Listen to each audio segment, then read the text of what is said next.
There is a kind of stillness that comes when watching smoke rise from a single chimney on a cold morning, the way it moves upward in a slow curl, hesitant at first, then finding its rhythm against the pale sky. And in that simple image lives a transformation so profound that it reshaped the very fabric of human existence, not all at once, but gradually, like water wearing stone, or light changing across the hours of a long day. I find myself standing in a place where time feels layered, where centuries overlap like translucent pages in an ancient book. And what I see before me is England in the middle of the 1700s, a landscape of green hills and narrow lanes, of villages clustered around parish churches, of fields divided by hedgerows that have stood for generations. The air carries the scent of earth and wood smoke, the sound of a blacksmith's hammer ringing against iron, the creak of a wooden cartwheel turning slowly along a rutted road. Everything here moves at the pace of muscle and sinew, of human hands and animal strength. The rhythm of life is measured by the sun's arc across the sky, by the seasons turning their great wheel, by the time it takes to walk from one village to the next. And in this world, most of what people need is made within a few miles of where they live. Cloth woven on looms in cottages, bread baked in communal ovens, tools forged by smiths who learned their craft from fathers and grandfathers. But something is stirring beneath this pastoral surface, something that will not announce itself with trumpets or declarations. It will arrive instead in whispers and small innovations, in the tinkering of curious minds, in the meeting of need and ingenuity, in the patient accumulation of tiny improvements that will eventually cascade into something unrecognizable. I can see a stream turn in a water wheel, the wheel connected to millstones grinding grain, and this simple marriage of flowing water and mechanical advantage has existed for centuries. But now, in workshops and foundries scattered across the countryside, people are beginning to ask different questions. What if power could be harnessed not just from rivers and streams, but from something more portable, more controllable? What if the energy that makes water boil could be captured, directed, made to do work? The air feels different somehow, charged with a quiet anticipation, as though the landscape itself knows that change is coming, not the violent change of war or conquest, but something slower and deeper, a transformation in the relationship between human beings and the materials of the earth, between imagination and possibility, between the way things have always been done and the way they might be done instead.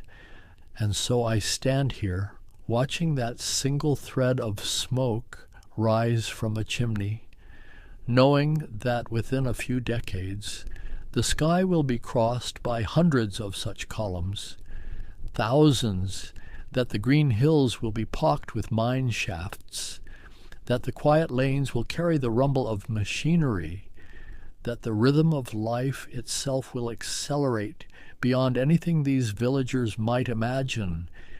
And yet, in this moment, the transformation has barely begun. It exists mostly as potential, as the first stirrings of questions that will remake the world. The first whispers of change can be traced to something as ordinary as cloth, to the endless human need for warmth and covering, to the ancient craft of turning fiber into thread and thread into fabric. And in the early 1700s, this work happened mostly in cottages. in homes where families would spend long winter evenings at spinning wheels and hand looms, where children would card wool while their mothers spun, where the rhythm of the treadle and shuttle became the soundtrack of domestic life. But demand was growing. The population was slowly rising. Markets were expanding, and the old methods, patient and skilled as they were, simply could not produce enough. A weaver working at a hand loom might complete perhaps a dozen yards of cloth in a long day. A spinner at a wheel might produce enough thread to keep one weaver supplied, and this balance had held for centuries until it began to tip. In 1733, a man named John Kay introduced something he called a flying shuttle, a simple innovation that allowed a weaver to send the shuttle across the loom with a sharp pull of a cord, instead of passing it back and forth by hand. And this changed everything. Suddenly, one weaver could work faster, much faster, producing cloth at nearly twice the old rate, and this created an imbalance, a hunger for thread that the spinners could not satisfy. The bottleneck shifted, and in that shift lay an opportunity, an urgent need that would draw forth invention, because now there were weavers sitting idle, waiting for thread, and the economic pressure of that waiting would not be ignored. Decades passed, and the problem festered, until in 1764 a carpenter and weaver named James Hargreaves was working in his cottage in Lancashire, and whether by accident or inspiration, the story tells of a spinning wheel knocked over, continuing to spin while lying on its side, the spindle standing upright instead of horizontal, and in that moment, seeing the wheel turn in this new orientation, Hargreaves glimpsed a possibility. What if multiple spindles could be turned by a single wheel? What if one person could spin not one thread, but 8 or more? And from this vision came the spinning jenny, a frame that held multiple spindles in a row, all turned by one great wheel, all controlled by a single operator. And suddenly the mathematics of production shifted again.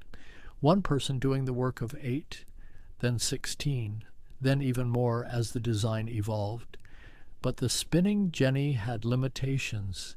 The thread it produced was soft, suitable for the weft that runs crosswise in cloth, but not strong enough for the warp, the vertical threads that must bear tension on the loom, and so the imbalance persisted, transformed but not resolved, and the pressure for innovation continued to build. In 1769, a barber and wig maker named Richard Arkwright, working with a clockmaker named John Kay, not the same Kay who invented the flying shuttle, but another man sharing that common name, developed what they called the water frame, a spinning machine that used rollers turning at different speeds to draw out and twist the fiber, creating threads strong enough for warp, and this machine was too large and powerful to sit in a cottage. It needed the force of a water wheel to turn it, and so it required a factory, a dedicated building where the machines could be gathered, where workers could tend them, where production could be centralized and organized. And here something profound was happening, something beyond mere mechanical innovation. The work was leaving the home, leaving the cottage and the family hearth, gathering instead in these new buildings beside rivers and streams, places where the rhythm of labor would no longer be set by the individual worker, but by the machine itself, by the wheel turning constantly, by the mechanical pace that would not slow for exhaustion or distraction. Arkwright built his first mill in Cromford, in Derbyshire, where a stream provided reliable power, and he hired workers, many of them children whose small fingers could manage the delicate threads, and he organized them in shifts so that the machines might run through the night, through Sundays, harvesting every possible hour of production. And this model, this factory system, began to spread in 1779. Samuel Crompton combined features of the jenny and the water frame into what he called the spinning mule, a hybrid machine that could produce thread both fine and strong, suitable for the most delicate muslins, and the pace of transformation accelerated. Mills multiplied along the rivers of Lancashire and Yorkshire. The Pennine streams that had once turned grain mills now powered the machinery of textile production, and the landscape itself began to change. Stone buildings rising where there had been only fields, the sound of water wheels and machinery echoing through valleys that had known mostly birdsong and wind. But water had its limitations. Rivers froze in winter, ran low in summer droughts, and the best sites were already claimed.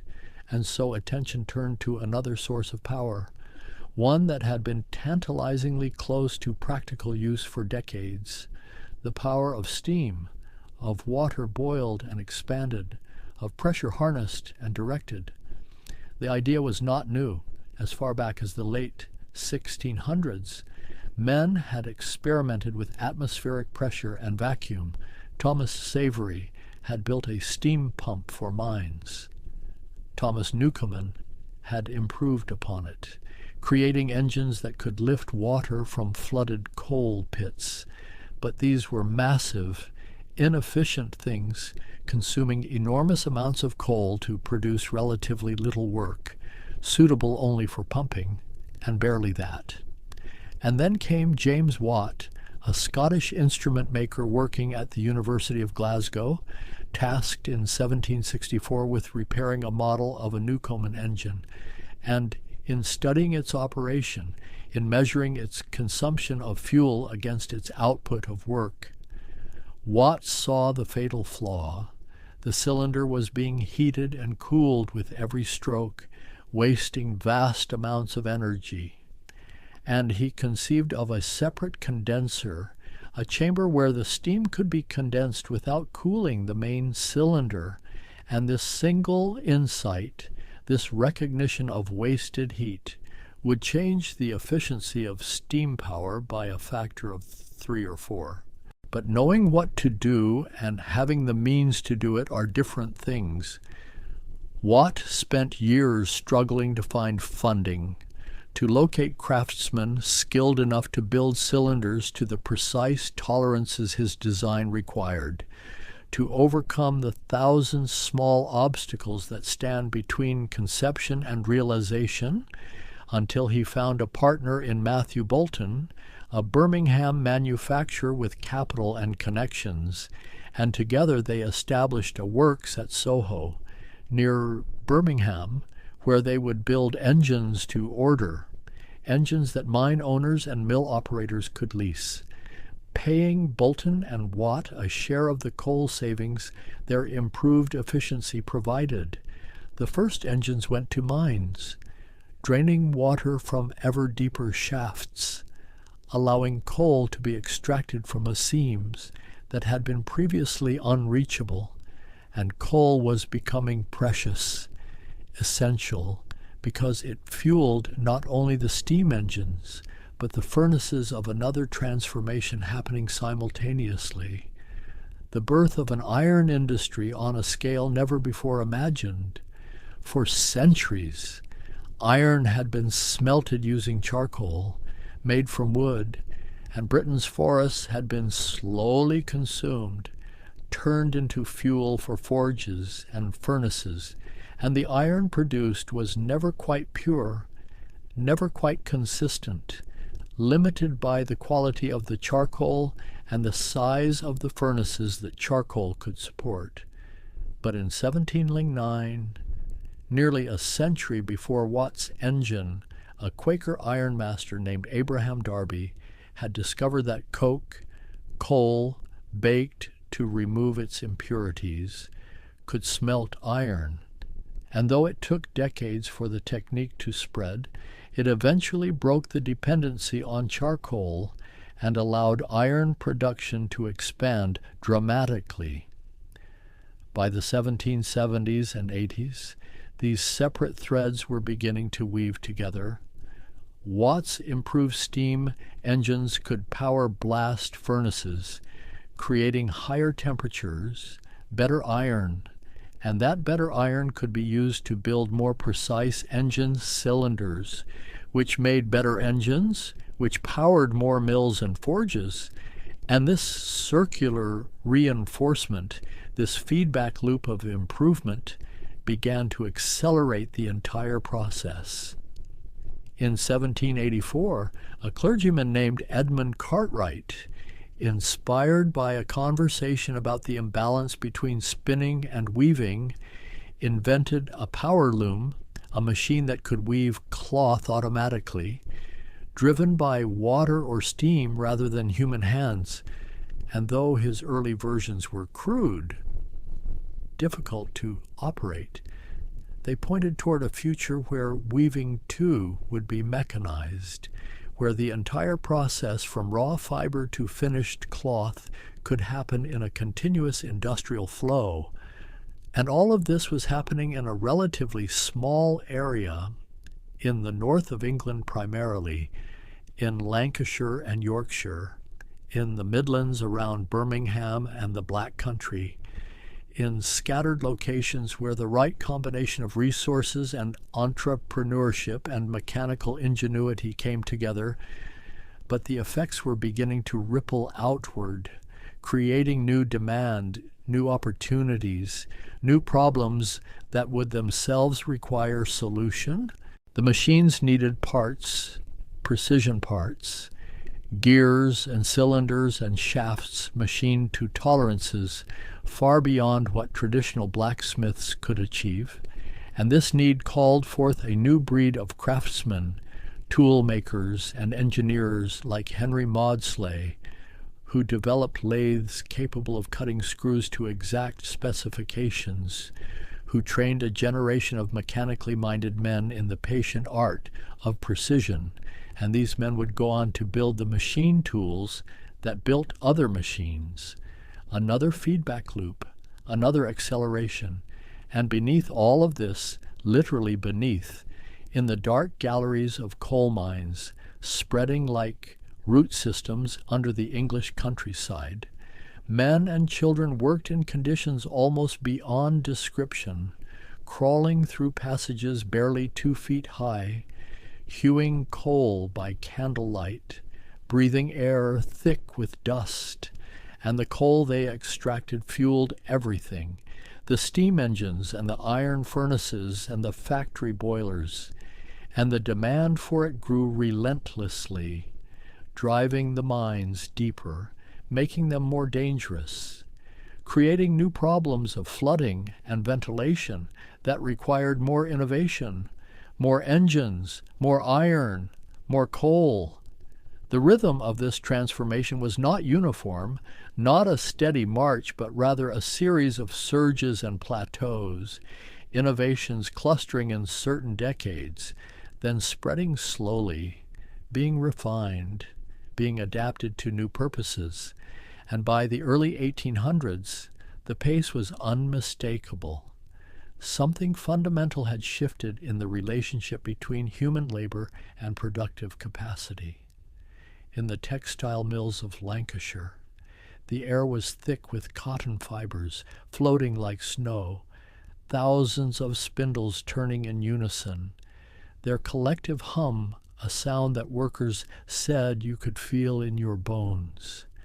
The buildings themselves were monuments to a new kind of ambition, 4 or 5 stories tall, their windows regularly spaced to admit maximum light, their floors supported by iron columns that allowed the machinery to be arranged in long rows, efficient, rational, designed for production rather than human comfort. A mill operative might tend 100 spindles, walking between the rows, watching for broken threads, piecing them together with practiced fingers, and the work demanded constant attention. The machines did not tire, did not slow, and the worker must match their pace or fall behind. And children were everywhere, preferred for certain tasks, because their small hands could reach into tight spaces, could crawl beneath machinery to retrieve fallen bobbins, could be paid a fraction of adult wages, and the testimony that would later emerge from parliamentary inquiries speaks of 12-hour days, 14-hour days, of children starting work at 5 or 6 years old, of accidents and exhaustion and bodies shaped by the repetitive motions of industrial labor. But to focus only on the suffering is to miss the complexity, because these same mills were also creating wealth on a scale previously unimaginable. Cloth that had once been luxury became common, affordable to people who had never owned more than 2 sets of clothes. And the mill towns grew rapidly, terraced houses spreading outward from the factory gates, shops and markets emerging to serve the concentrated population, and for some, particularly the mill owners and the emerging class of engineers and managers, fortunes were being made. The innovations in textiles were being paralleled and amplified by developments in iron and coal in 1784. Henry Cort introduced a process called puddling, a method of refining pig iron by stirring it in a reverberating furnace, burning out impurities, and this made possible the production of wrought iron in large quantities, iron that could be rolled into bars and sheets, shaped and worked, and the output of British iron increased exponentially from tens of thousands of tons in the early 1700s to hundreds of thousands by the turn of the century, to millions of tons by the 1830s and 40s. And this iron went into everything, into the frames of factories and the cylinders of steam engines, into tools and rails and bridges, into the machinery that made more machinery. And the hunger for it seemed insatiable, driving the expansion of ironworks in Wales and Scotland, in the Black Country around Birmingham, where the night sky glowed red from the furnaces, where the air was perpetually hazed with smoke, where entire landscapes were transformed into industrial wastelands, valleys filled with slag heaps, rivers running orange with chemical runoff. The steam engine itself continued to evolve. Watt's patents expired in 1800, and immediately a new generation of engineers began experimenting with high-pressure steam, building engines that were smaller, more powerful, more versatile. Richard Trevithick in Cornwall built engines that could be mounted on wheels, that could move under their own power. And in 1804, he demonstrated a steam locomotive pulling wagons along rails at an ironworks in Wales. And though it was crude, though the rails broke under its weight, the principle was proven. Power could be made mobile, and this mobility would prove to be the key to the next great transformation, because all of this industrial production, all of these goods pouring from mills and foundries, were limited by the ancient problem of transport. Roads were poor, often impassable in winter. Canals had been built to carry heavy goods, an extensive network of them crisscrossing England, but they were slow, and they froze, and they could not reach everywhere. But rails could go almost anywhere, could carry enormous weight, and if a steam engine could pull wagons, then a whole new system of distribution became possible, And so in the 1820s and 30s, Britain was seized by railway mania, miles of track being laid, cutting through hills, spanning valleys on great viaducts of brick and iron, connecting cities and towns, linking coalfields to ports, factories to markets. And the world began to shrink. Distances that had taken days to traverse by coach could now be covered in hours. Goods could move in volumes previously unthinkable. The first major railway line, the Liverpool and Manchester Railway, opened in 1830, and it was an immediate sensation, not just for freight but for passengers, for the unprecedented experience of traveling at speeds approaching 30 miles per hour, of watching the landscape blur past the windows, of covering the 35 miles between the two cities in less than 2 hours, and people flocked to experience it, despite warnings that such speeds might be dangerous to human health, that the human body was not designed to move so fast. And with the railways came a new precision in timekeeping, because trains ran on schedules, and schedules required that everyone agree on what time it was, and so the local times, set by the sun's position, varying by minutes from one town to the next, began to give way to standardized railway time, and eventually to the time zones that would organize the entire globe. And this too was a kind of transformation, a regularization of human experience, a submission to the demands of mechanical systems. The railway companies became some of the largest employers in the nation. Armies of navvies, navigators, digging and grading and laying track, living in temporary camps, moving from one construction site to the next, and behind them came the permanent infrastructure, the stations and signal boxes and maintenance yards, the complex bureaucracy required to manage a network carrying thousands of passengers and millions of tons of freight, timetables and tickets and waybills, a whole new language of industrial organization. And the money flowing into railways was staggering. Investors poured capital into new lines, sometimes wisely, often recklessly, and there were crashes and bankruptcies, scandals and fortunes made and lost, but the network continued to grow because the economic logic was undeniable. The railway paid for itself in reduced transport costs, in expanded markets, in the ability to move coal from mine to factory, iron from foundry to construction site, grain from port to city, with a speed and reliability that transformed what was economically possible. In the factories themselves, the organization of labor was becoming increasingly sophisticated. The old craft traditions, where a skilled worker controlled the entire process of making something, were giving way to division of labor, to specialization. Adam Smith had described it in 1776 in his account of a pin factory. How breaking the manufacture of a pin into discrete steps, each performed by a different worker, could multiply production many times over. And now this principle was being applied everywhere, in textile mills and shoe factories, in pottery works and iron foundries, each worker becoming expert in one small operation, performing it thousands of times a day, and the whole coordinated by managers and overseers.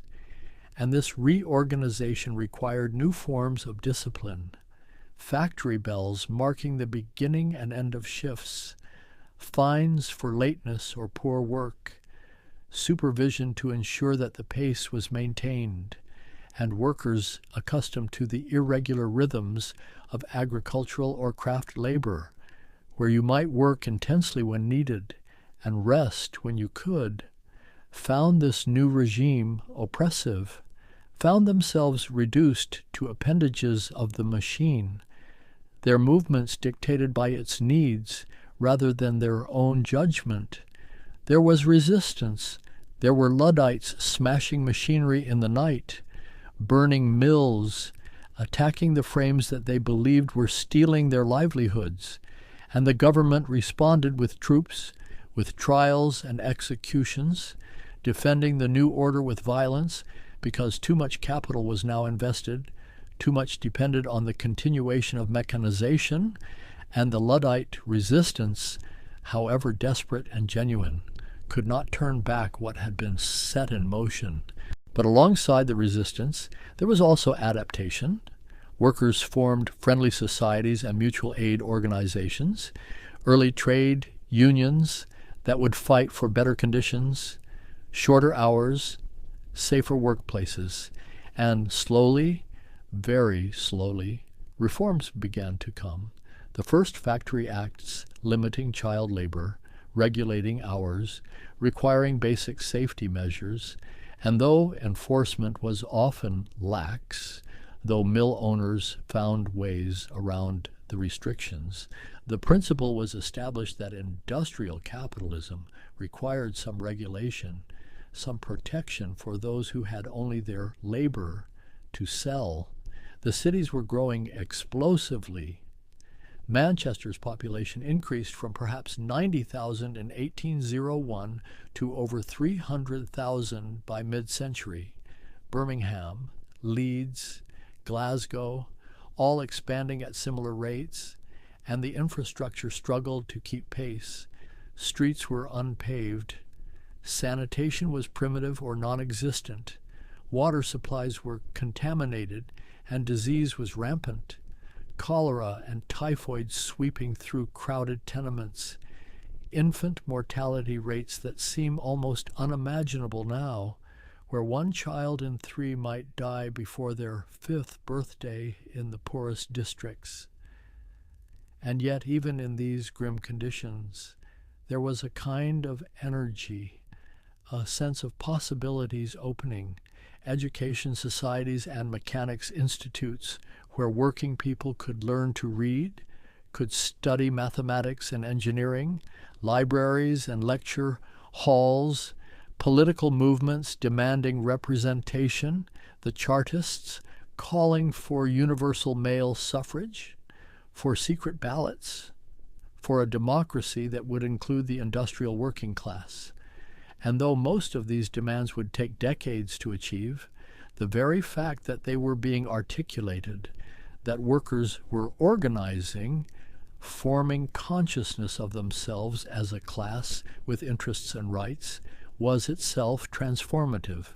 The Great Exhibition of 1851, held in the Crystal Palace in London, was in many ways the culmination of this first phase, a showcase of industrial might, of the machines and products that British manufacturing could produce, visited by millions, marveled at by visitors from around the world, and it demonstrated not just technical achievement, but a certain confidence, a belief that this transformation, difficult and disruptive as it had been, was progress, was leading somewhere better, was the foundation of a new kind of civilization. But the transformation that had begun in Britain was not contained by its borders.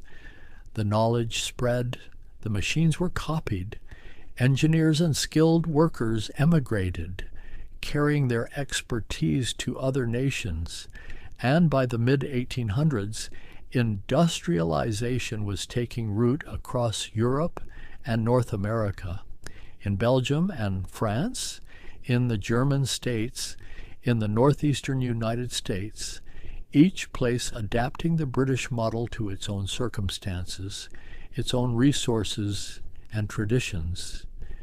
In America, the abundant forests and waterfalls of New England provided the setting for a textile industry that rivaled Britain's. Mill towns like Lowell in Massachusetts rising along the rivers. And here the labor force was different. Young women from farming families, recruited with promises of respectable work and steady wages, living in company boarding houses, attending evening lectures and classes, and for a time, before conditions deteriorated, before the pressure for profit drove wages down and hours up, these mill girls represented a different vision of industrial labor, one that seemed to offer independence and opportunity rather than mere exploitation. And American manufacturing developed its own character, its own innovations. Eli Whitney and others pioneering the concept of interchangeable parts, guns and clocks assembled from components machined to such precision that any part would fit any unit. And this required advances in tool making, in the accuracy of measurement, in the standardization of gauges and specifications, and it laid the groundwork for mass production, for the assembly lines that would come later, for a manufacturing philosophy based on volume and uniformity rather than craft and variation. The steel industry underwent its own revolution in the mid-1800s.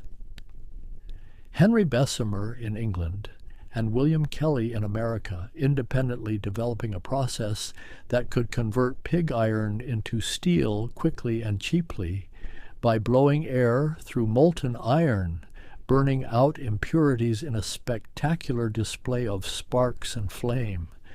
And steel was superior to iron in almost every way, stronger, more durable, more versatile.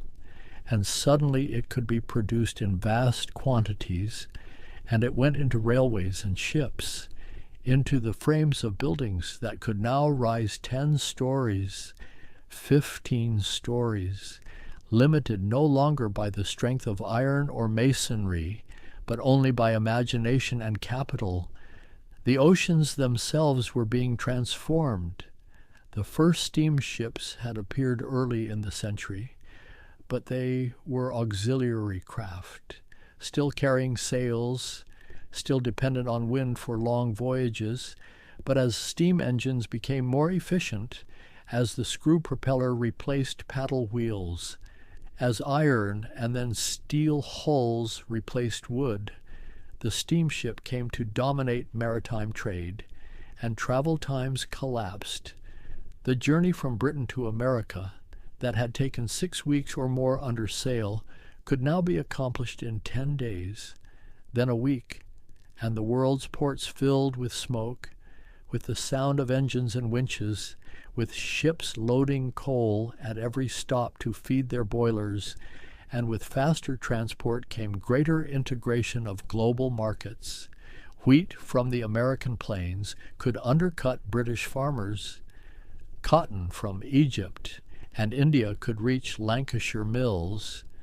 Resources from every continent could flow toward the industrial centers, and the economic geography of the world was reordered, with industrialized nations at the center, extracting raw materials from peripheries, selling manufactured goods back to them, and this relationship, however unequal, spread industrial methods and technologies, built railways in India and Latin America, opened mines in Africa and Australia, created a genuinely global economy for the first time in human history. The cities continued to expand, and slowly, very slowly, they became more livable. Sewer systems were constructed, water supplies were cleaned and protected, gas lighting appeared on streets, then electric lighting, horse-drawn omnibuses and trams provided public transport, and the great engineering projects of the Victorian era, the Thames Embankment, the London Underground, the subway systems of Paris and New York, demonstrated that industrial techniques could be turned to solving the problems that industrialization itself had created in the factories. Electrification was beginning to transform the organization of production. Steam engines required central power sources, great drive shafts running the length of a building, belts connecting machines to the shaft, everything linked mechanically, but electric motors could be placed anywhere.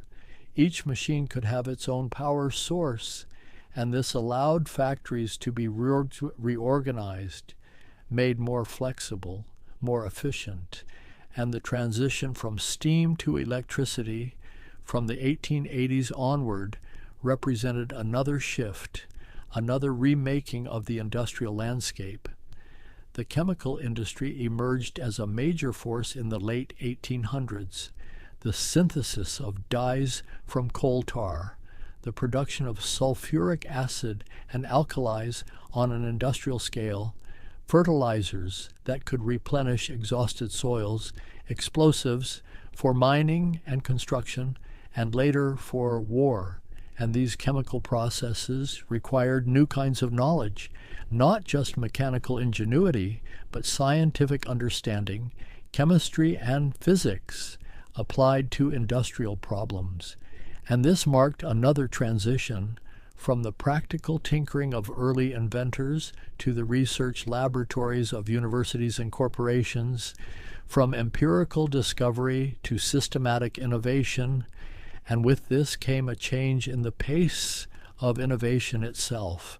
What had taken decades in the late 1700s was happening in years by the late 1800s.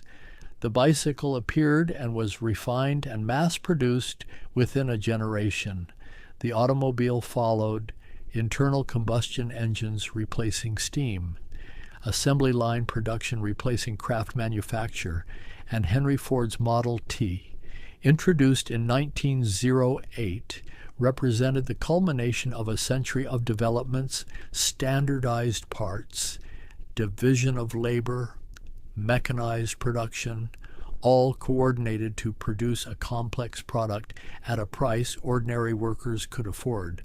The airplane arrived, the Wright brothers' first flight in 1903, and within a decade there were aircraft factories. Within 2 decades there was commercial airmail, and the pace was dizzying, each innovation building on the last, each making possible things that had been unimaginable a generation before. And the world that had seemed so stable, so fixed in its rhythms for millennia, was now in constant flux, constantly remaking itself. But there were costs beyond the suffering of factory workers and the squalor of industrial slums, the coal smoke that blackened buildings and filled lungs with soot, the chemical waste that poisoned rivers, the forests clear-cut to feed sawmills and paper mills, the wildlife driven to extinction, the landscape scarred by mining and quarrying.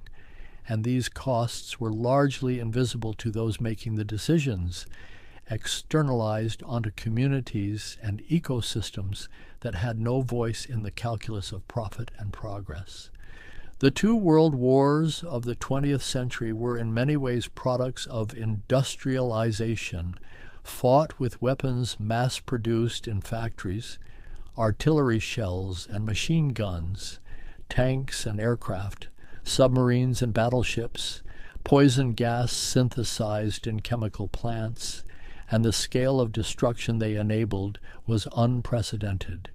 Millions dead, entire cities reduced to rubble, and yet the same industrial capacity that made such devastation possible also drove the innovations that followed: radar and jet engines, antibiotics and synthetic materials, nuclear power and computers, the tools of war repurposed for peace, or at least for commerce.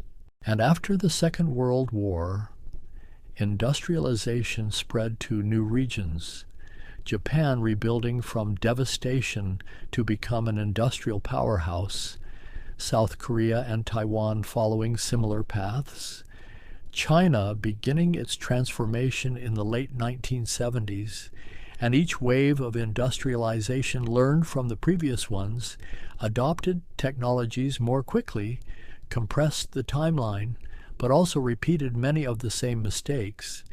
The pollution and inequality, The disruption of traditional ways of life, the social costs of rapid change. By the late 20th century, the nature of industry itself was changing in the most developed economies. Manufacturing was moving offshore to places where labor was cheaper, where environmental regulations were lax, and the old industrial heartlands, the mill towns of Lancashire, the steel cities of Pennsylvania and the Ruhr, were declining, factories closing, populations shrinking, and what remained was often a kind of post-industrial landscape, abandoned buildings, contaminated sites, communities struggling to find new purposes, new identities, and yet the logic of industrialization, the application of capital and technology to increase productivity, to reduce costs, to expand markets, that logic continued, had in fact become the dominant organizing principle of global civilization. Agriculture had been industrialized. Food production had been mechanized and chemicalized. Services were being standardized and automated. And now even information itself was being industrialized, processed by computers, transmitted through networks, reduced to data that could be analyzed and optimized and monetized.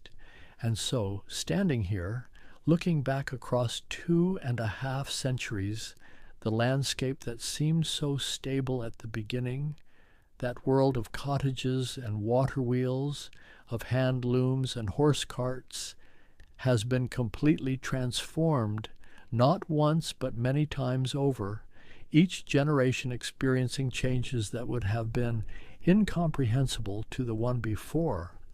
And the pace has only accelerated, and what we call the Industrial Revolution was not a single event, but the beginning of a process that continues still, that has become the fundamental condition of modern existence. This constant churning of innovation and obsolescence, of creative destruction and reconstruction, and there is a kind of vertigo in contemplating it, in trying to hold in mind both the genuine improvements, the billions lifted from subsistence poverty, the technologies that have extended human life and expanded human capability, and the costs, the ecological devastation, the social disruption, the inequalities that have widened even as overall wealth has grown. And perhaps there is no simple judgment to be made, no way to weigh these scales that does not depend on where you stand, what you value, whose suffering you center in your accounting. But perhaps the deepest transformation was not in the machines themselves, not in the railways or the factories or the steam engines, but in the way human beings came to understand time and progress, came to see change not as something that happened to them, but as something that could be directed, engineered, optimized, and this shift in consciousness, this belief that the future could be different from the past, that it should be different, that improvement was not just possible, but inevitable.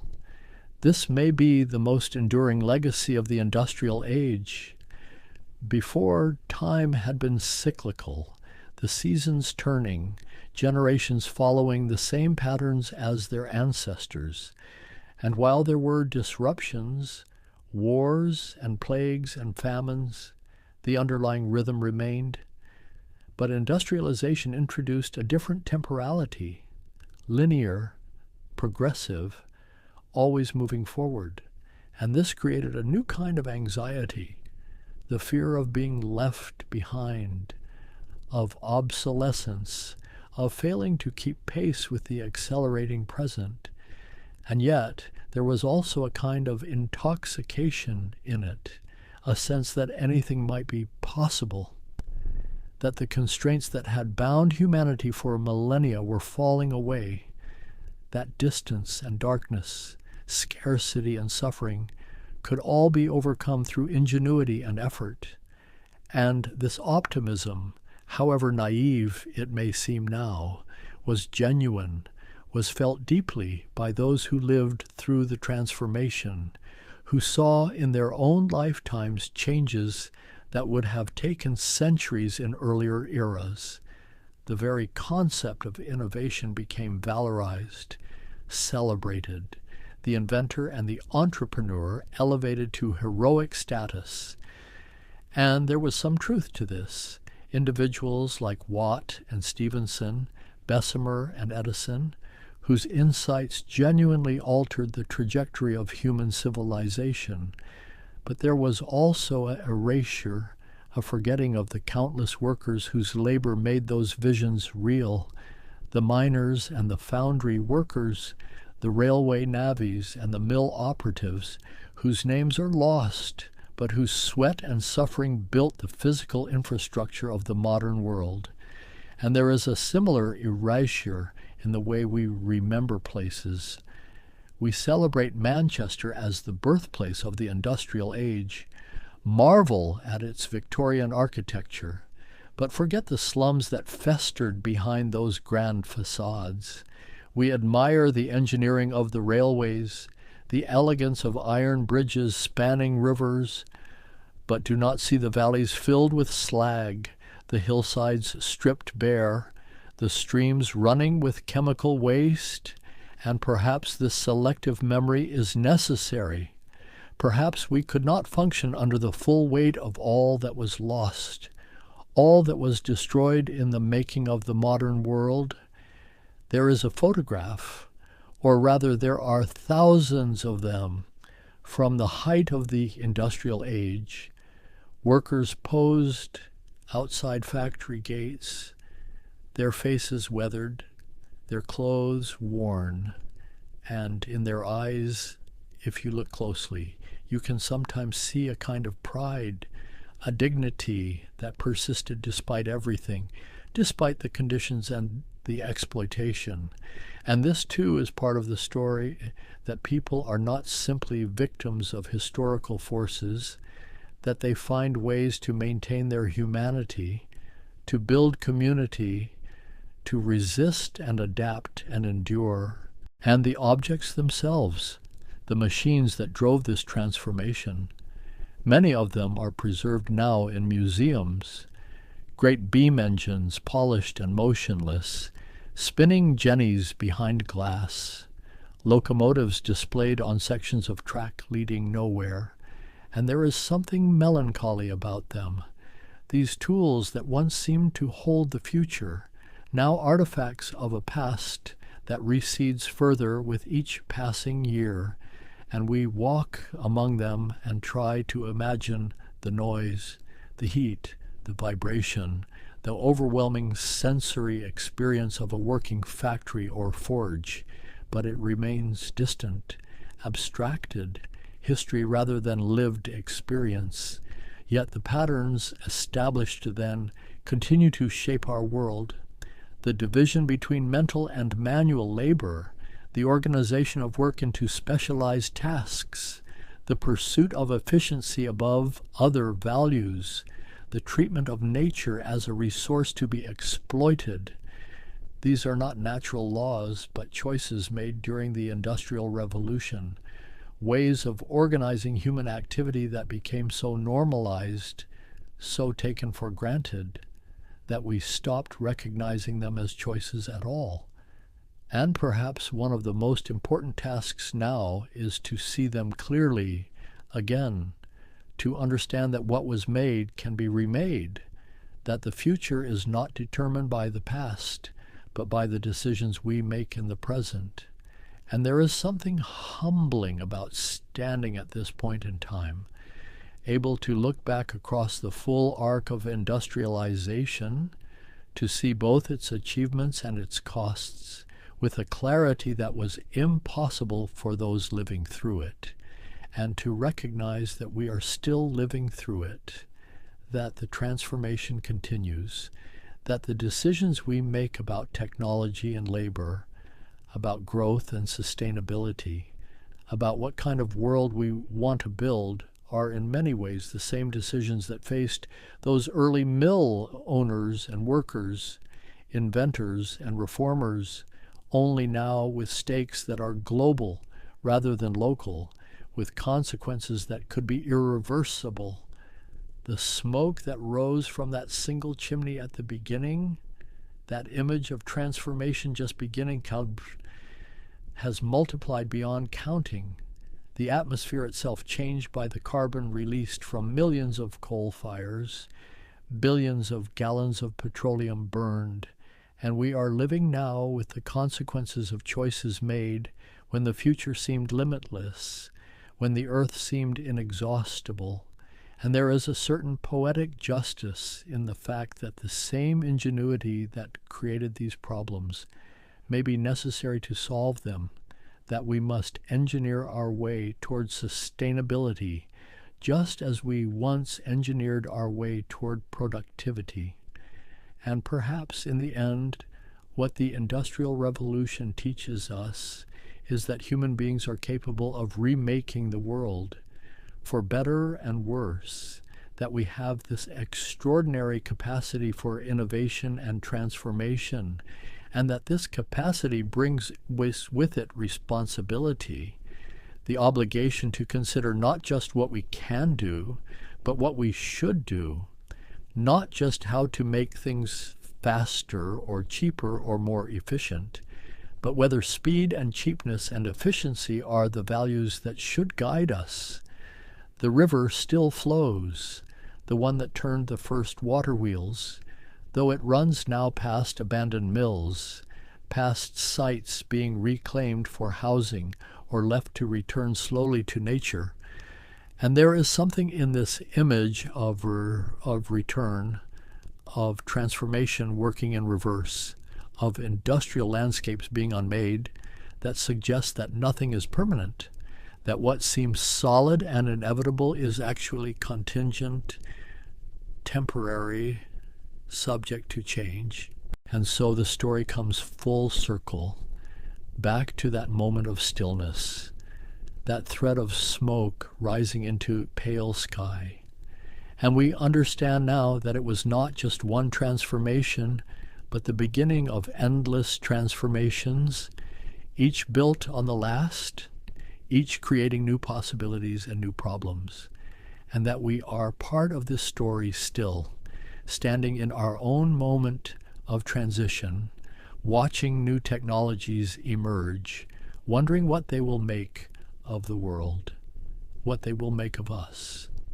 The light is changing now, the way it does at the end of a long day, when the sun sinks toward the horizon and everything takes on a golden cast, softening edges, blurring distinctions, and in this light the whole landscape of history seems to shimmer, to lose some of its solidity, and what remains is not facts and dates, not the names of inventors or the specifications of machines, but something more elusive, a sense of the immensity of change, of the courage and suffering it required, of the beauty and terror of human ambition, and there is a quietness settling over everything, the machinery fallen silent, the great engines cooled and still.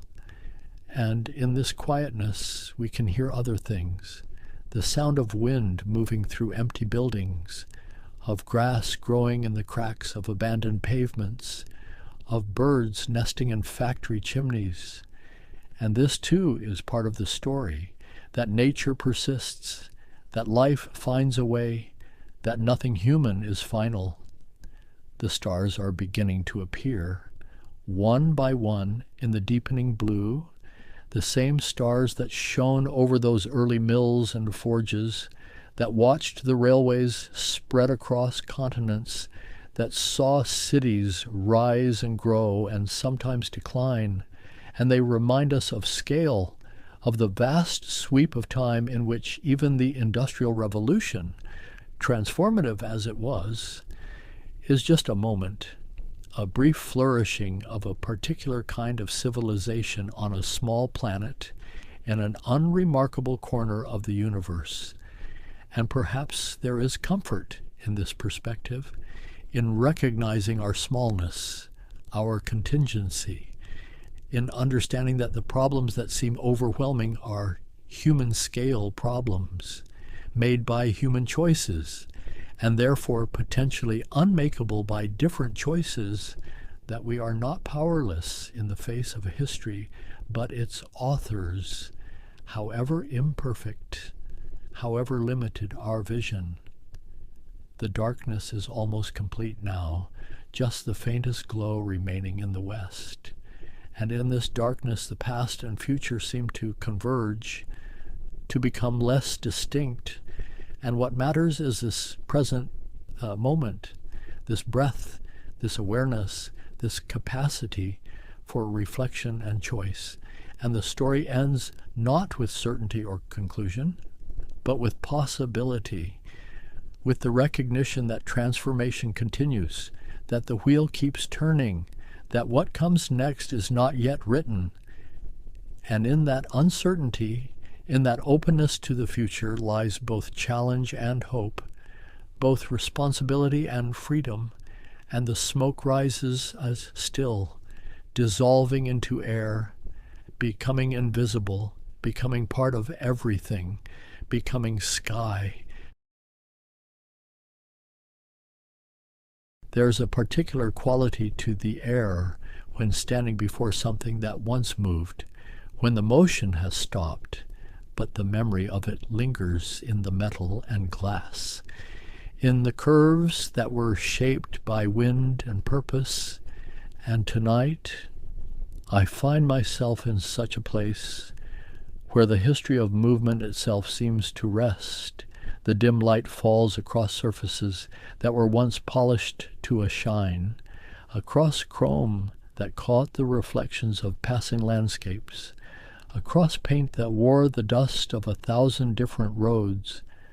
And in this stillness, there is something almost sacred, as if each machine here holds within it not just mechanics, not just engineering, but the dreams of those who imagined that the world could be crossed in new ways, that distance itself could be conquered.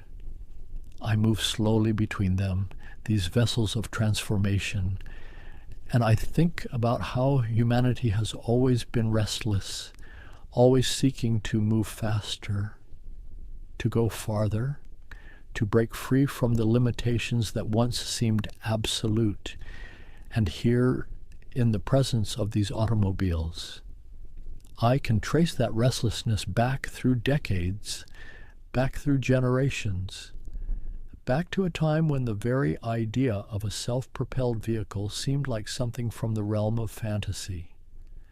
The metal is cool to the touch, smooth in some places, textured in others where time has left its mark.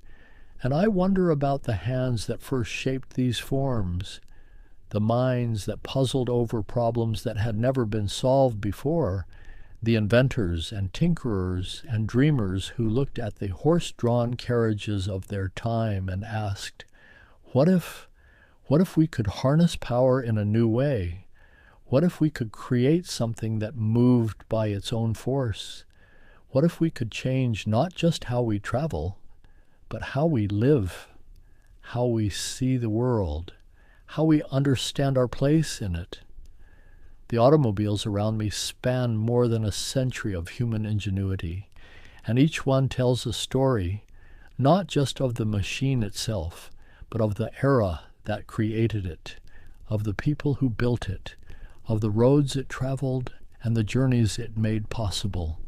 And as I stand here, I feel the weight of all those stories, the accumulated knowledge, the failures and triumphs, the gradual evolution from the simplest mechanical concepts to the sophisticated vehicles that would eventually fill every corner of the modern world.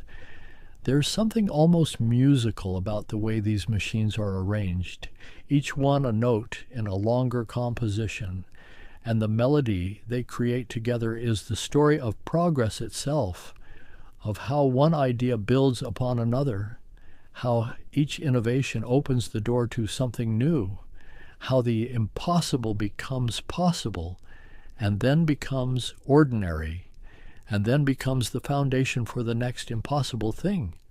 I think about the roads these vehicles knew, the cobblestones and dirt paths, the early highways that stretched across landscapes that had never been so easily crossed, the bridges and tunnels that were built to accommodate them, the entire infrastructure that grew up around this new form of transportation, transforming not just how people moved, but where they lived, where they worked, how they spent their time. The air here carries a faint scent, old leather perhaps, or the lingering ghost of oil and gasoline, the materials that made this revolution possible. And I breathe it in, this scent of history, and I feel myself settling into the rhythm of this exploration, into the slow unfolding of a story that spans generations. Each automobile here is a monument, not in the grandiose sense, but in the way it marks a moment in time, a particular solution to a particular problem, a step forward in the long journey from the first experimental vehicles to the machines that would change civilization itself. And I want to understand that journey, to trace it carefully, to see how each piece fits into the larger whole. The shadows lengthen across metal and glass, and in this gentle dimness, I can almost see beyond the physical forms, can almost perceive the ideas themselves, the concepts that drove this evolution, the questions that demanded answers, the curiosity that refused to accept that things had to remain as they always had been. And so I begin to look back, to move slowly through time, to find the origins of this transformation, to understand how humanity first learned to move under its own power, to see the world through the eyes of those who lived when the automobile was not yet a reality, when it was still a dream waiting to be realized. The story begins long before the automobile itself, in workshops and laboratories scattered across Europe, where inventors and engineers were wrestling with a question that had occupied human minds for centuries: how to create a machine that could move itself, that could carry people and goods without the need for horses or human muscle. And the answer, when it finally came, emerged not from a single breakthrough, but from a gradual accumulation of ideas, each one building upon the last. In the late 1700s, because the concept of mechanical power was still in its infancy, and yet already there were those who dreamed of self-propelled vehicles, who sketched designs in candlelight, who imagined contraptions that could harness the power of steam, that emerging force that was beginning to transform industry, to drive mills and factories. And some wondered, could it also drive a carriage? The first attempts were crude, almost comically so by modern standards, great lumbering machines that huffed and wheezed, that required enormous amounts of fuel to move even short distances, but they moved. And that was the miracle. That was the proof that the dream was not impossible. Nicolas Joseph Cugnot, a French military engineer, created what many consider the first true self-propelled vehicle in 1769, a steam-powered tricycle designed to haul artillery. It was massive, ungainly, difficult to control, and during one demonstration it crashed into a wall, earning the dubious distinction of being involved in the world's first automobile accident. But it worked. It moved under its own power. And that was enough to plant a seed. For decades after, inventors across Europe continued to experiment with steam power, creating vehicles that were more curiosity than practical transportation. They were too heavy, Too slow, too expensive, too dangerous. The boilers required constant attention. The water had to be replenished. The coal or wood consumed voraciously, and yet each iteration taught something new, revealed another piece of the puzzle. The 19th century brought refinement, brought new materials and new manufacturing techniques, and slowly, very slowly, the steam carriage began to evolve in Britain.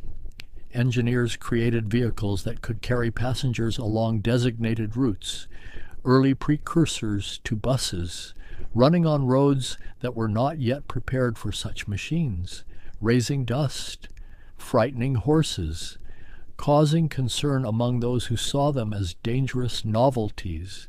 But steam, for all its power, carried limitations that seemed insurmountable. The weight of the boiler and fuel, the time required to build up pressure, the constant risk of explosion, and so minds turned to other possibilities, other ways to harness energy, other methods of propulsion. Electric power emerged as an intriguing alternative in the mid-1800s. Batteries were improving, motors were becoming more efficient, and the electric vehicle offered something the steam carriage could not: silence, cleanliness, ease of operation, no fire to tend, no boiler to manage, just the smooth, quiet surge of electrical current translated into motion. By the 1880s and 90s, electric vehicles were appearing in cities across Europe and America. Elegant carriages that glided through streets without the noise and smoke of their steam-powered cousins. They were particularly popular among wealthy urban dwellers who appreciated their refinement, their simplicity, their lack of odor and vibration. Thomas Parker in England, William Morrison in America, Camille Janazzi in Belgium. These names and others pushed the boundaries of what electric vehicles could do. Janazzi's TP torpedo-shaped La Jamais Contente became the first vehicle to exceed 100 kilometers per hour in 1899, a speed that seemed almost unimaginable, that hinted at possibilities yet to come. But electricity, too, had its limitations. The batteries were heavy. Their range was limited. Recharging took hours, and outside the cities, where electrical infrastructure did not yet exist, the electric vehicle was impractical, and so the search continued for a power source that could combine the best qualities of both steam and electricity, that could provide range and speed and convenience all at once. The answer, though few recognized it at first, lay in a fuel that had been known for centuries but never properly harnessed: petroleum, that dark liquid that seeped from the ground in certain places, that burned with intense heat, that contained within it an extraordinary concentration of energy. And the key to unlocking that energy was the internal combustion engine. The concept was not new. Inventors had been experimenting with internal combustion since the early 1800s, creating engines that burned over various fuels inside cylinders, that used the expanding gases to push pistons, that converted that linear motion into rotational force. But making such an engine practical, making it reliable and efficient, that was the challenge. Etienne Lenoir in France created a working gas engine in 1860 and attached it to a crude vehicle that managed to travel a few kilometers. It was inefficient, consuming enormous amounts of fuel, but it demonstrated potential. It showed that internal combustion could indeed power a vehicle. Nikolaus Otto, a German engineer, improved upon these early designs, creating in 1876 a four-stroke engine that would become the template for most engines that followed: intake, compression, combustion, exhaust, a cycle that repeated thousands of times per minute, each explosion of fuel and air driving the piston down, each stroke part of a continuous rhythm that could sustain motion. And then came the 1880s, a decade that would prove pivotal when multiple inventors working independently began to create vehicles powered by these new engines, vehicles that burned petroleum distillates, gasoline, or benzene, fuels that were portable, energy-dense, quick to ignite. Carl Benz, working in Mannheim, Germany, assembled what is often considered the first true automobile, the motor wagon, patented in 1886. It was a three-wheeled vehicle, spindly and delicate-looking, with a single-cylinder four-stroke engine mounted at the rear, producing less than 1 horsepower, capable of reaching perhaps 16 kilometers per hour. And yet, it was complete. It was functional. It could be started and driven and stopped. It was not just an experiment, but a vehicle. Benz's wife, Bertha, would prove the vehicle's practicality in a way her husband never imagined. In 1888, without telling Carl, she took the motor wagon and her 2 teenage sons on a journey of over 100 kilometers from Mannheim to Pforzheim to visit her mother. It was the first long-distance automobile journey, and along the way she encountered every challenge that early motorists would come to know. The engine overheated and had to be cooled with water from streams. The fuel line clogged, and she cleaned it with her hat pin. The brakes wore out, and a cobbler helped fashion new leather pads.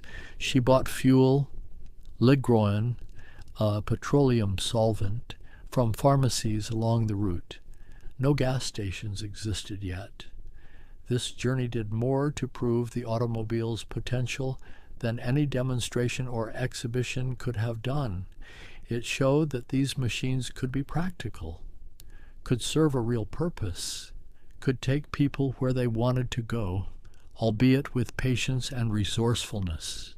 Meanwhile, also in Germany, Gottlieb Daimler and Wilhelm Maybach were pursuing their own path. They had worked with Nikolaus Otto, but broke away to develop their own engine designs, creating a compact, high-speed engine that could be adapted to various vehicles.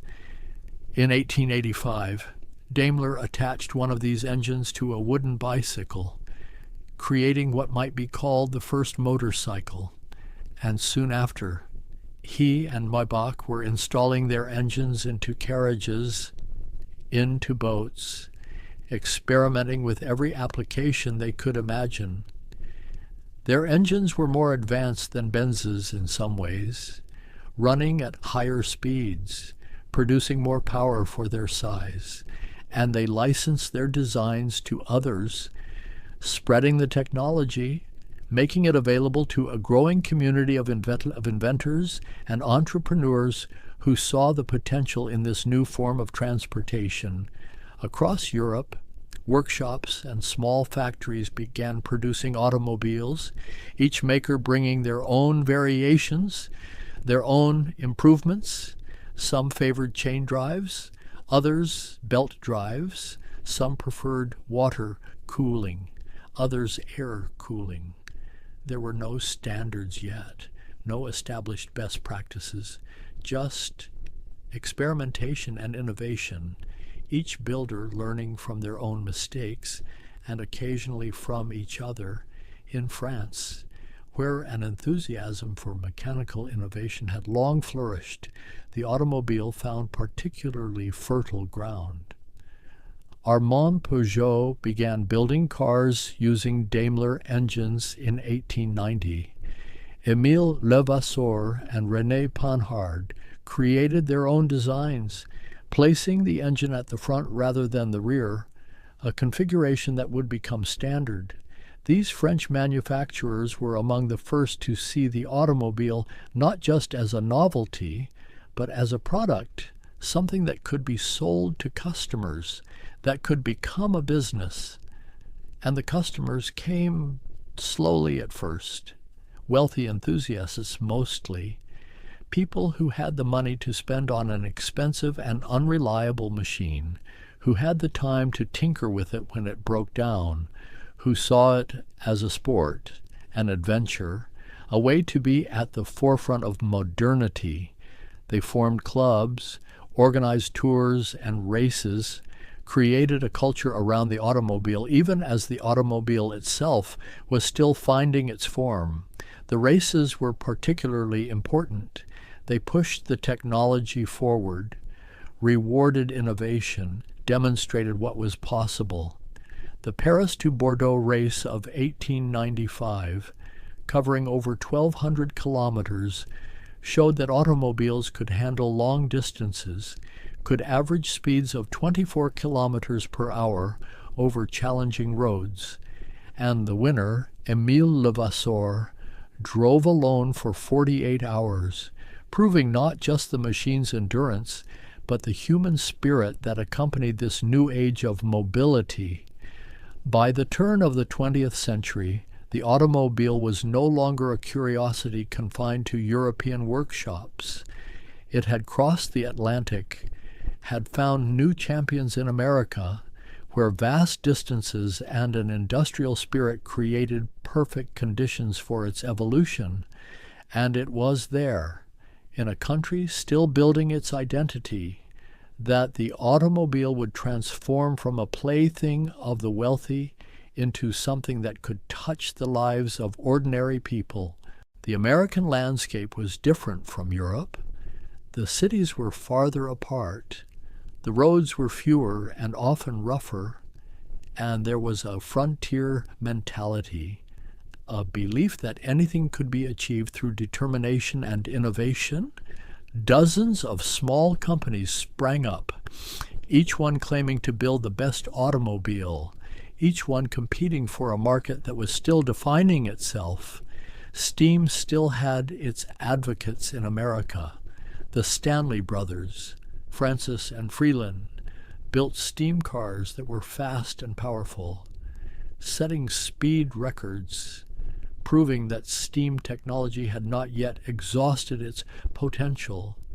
Their vehicles could accelerate smoothly, could climb hills with ease, but they still required water and fuel, still needed time to build up steam pressure, still carried the complexity that would ultimately limit their appeal. Electric vehicles, too, found a strong market, especially among women, who were told that the gasoline cars were too difficult to start, too dirty to operate. The electric offered refinement, predictability. You simply turned it on and it went, no cranking, no adjustment of fuel mixture, no intimate knowledge of mechanical temperament required. And in cities where charging stations were available, where trips were short and predictable, the electric automobile seemed like it might be the future. But gasoline, that volatile liquid with its sharp, distinctive smell, that fuel that could be transported in cans and poured into a tank, that required no elaborate preparation, no waiting, just ignition and combustion and immediate power. Gasoline was winning, slowly but decisively, and the man who would cement that victory, who would make the gasoline automobile not just popular, but ubiquitous, was watching and learning from all of these developments. Henry Ford, a farmer's son from Michigan, had been obsessed with machines since childhood. He had worked as an engineer for the Edison Illuminating Company, had built experimental cars in a workshop behind his home, had founded and lost control of 2 automobile companies before finally, in 1903, establishing the Ford Motor Company. and he had a vision that was different from most of his competitors. He did not want to build cars for the wealthy. He wanted to build a car that ordinary people could afford, a car that farmers and workers could buy, a car that would bring mobility to the masses. His first efforts were conventional enough, models labeled with letters, each one an improvement on the last, but he was learning, studying manufacturing techniques, observing how efficiency could be improved, how costs could be reduced. And in 1908, he introduced the Model T, a vehicle that would change everything. The Model T was not elegant, it was not fast, it was not luxurious, but it was practical, it was reliable. It was simple enough that owners could repair it themselves. And most importantly, Ford had a plan to make it affordable. He would standardize the design, would manufacture in volume, would find every possible way to reduce the cost of production, and then he would pass those savings to the customer. The price when it was introduced was $850, expensive for most Americans. But Ford was just beginning. He implemented moving assembly lines borrowed from meat packing plants where carcasses moved past workers who each performed a specific task. He applied this principle to automobile production, bringing the work to the workers, eliminating wasted motion, breaking down complex tasks into simple repetitive actions that could be performed quickly and consistently. The results were extraordinary. Assembly time for a Model T dropped from 12 hours to just 93 minutes. Production soared, costs plummeted, and Ford kept reducing the price. By 1915, it was $440. By 1925, it was under $300, within reach of the very workers who built it. Ford famously paid his workers $5 a day, twice the typical wage, not just out of generosity, but because he understood that his workers were also his customers, that if they could afford to buy cars, they would, and the cycle would sustain itself. The Model T became a phenomenon. Over 15 million were built between 1908 and 1927. They filled American roads, transformed rural life, allowed farmers to reach towns and markets that had been distant, allowed families to visit relatives who lived counties away, allowed young people to court beyond their immediate neighborhoods. The automobile was reshaping society, redefining what was possible, changing the very fabric of American life. And it was not just transportation that changed. Entire industries emerged to support this new reality. Gas stations appeared first as simple pumps outside general stores, then as dedicated facilities. Oil companies expanded, refineries multiplied. Roads that had been adequate for horses and wagons were suddenly inadequate. Governments began paving, began creating highways, began building the infrastructure that automobiles demanded. Tires evolved from fragile rubber that punctured constantly to more durable compounds. Inner tubes gave way to more reliable designs. Tread patterns were developed, and companies like Goodyear and Firestone grew into giants, providing the rubber that connected these machines to the road, that made their motion possible. Europe, meanwhile, was following a different path. There, the automobile remained more exclusive, more expensive. Manufacturers focused on quality and performance rather than mass production. Companies like Rolls-Royce in Britain built vehicles that were masterpieces of engineering and craftsmanship, where every part was carefully fitted, where silence and smoothness were paramount, where the car was as much a statement of status as a means of transportation. In Germany, Mercedes had emerged from the Daimler company, building powerful, sophisticated vehicles, and there was Opel and Adler and many smaller manufacturers, each one serving a market that valued engineering excellence, that appreciated precision, that saw the automobile as something more than mere utility. Italy developed its own distinct character. Companies like Fiat brought some mass production, but also Alfa Romeo and Lancia, builders who emphasized style and performance, who created vehicles with personalities, with soul, where driving was not just about getting from one place to another, but about the experience itself, the connection between human and machine.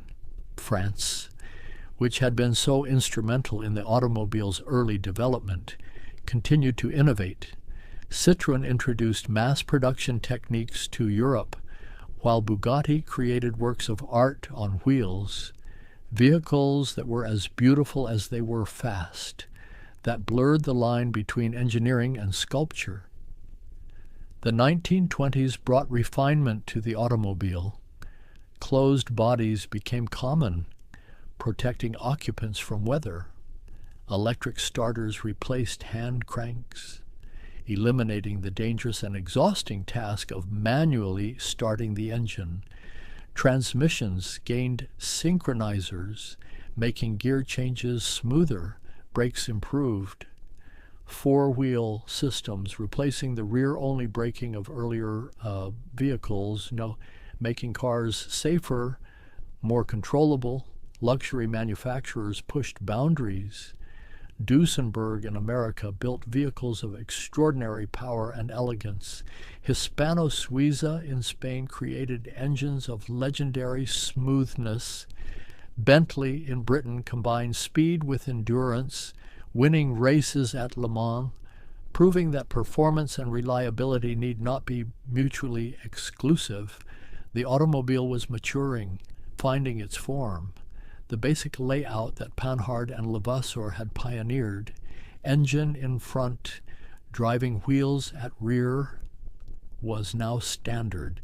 Bodies were becoming more aerodynamic, more comfortable. Innovations like balloon tires made rides smoother.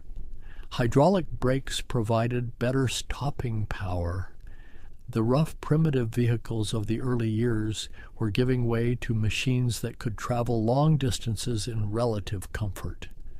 Radio arrived in cars in the 1920s, connecting drivers to the world even as they moved through it. Heaters made winter driving bearable. Improved lighting extended the useful hours. Each innovation expanding the automobile's role, making it more integral to daily life. The Great Depression slowed but did not stop this progress.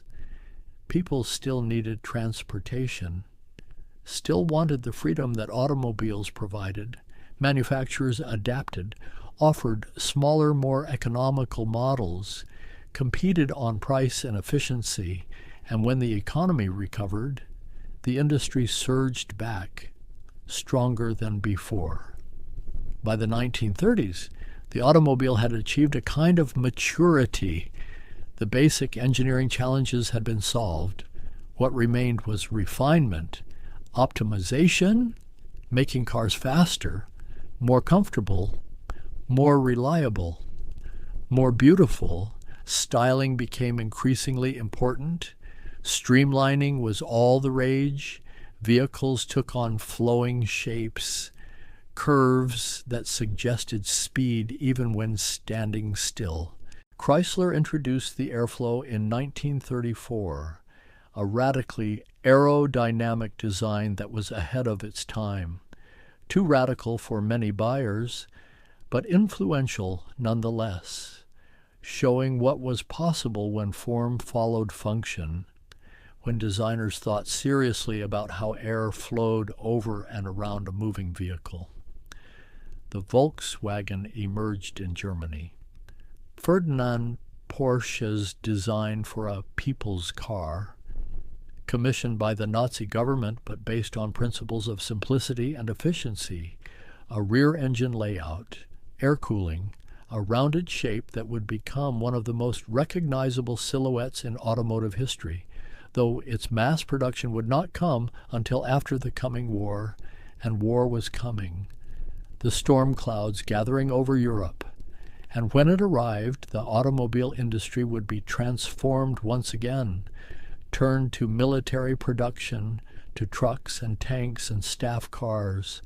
The assembly lines that had built Model Ts and Fiats and Opels, now building instruments of war, and the world would emerge from that conflict changed, the automobile along with it, ready for a new era, an era of expansion and innovation that would surpass everything that had come before.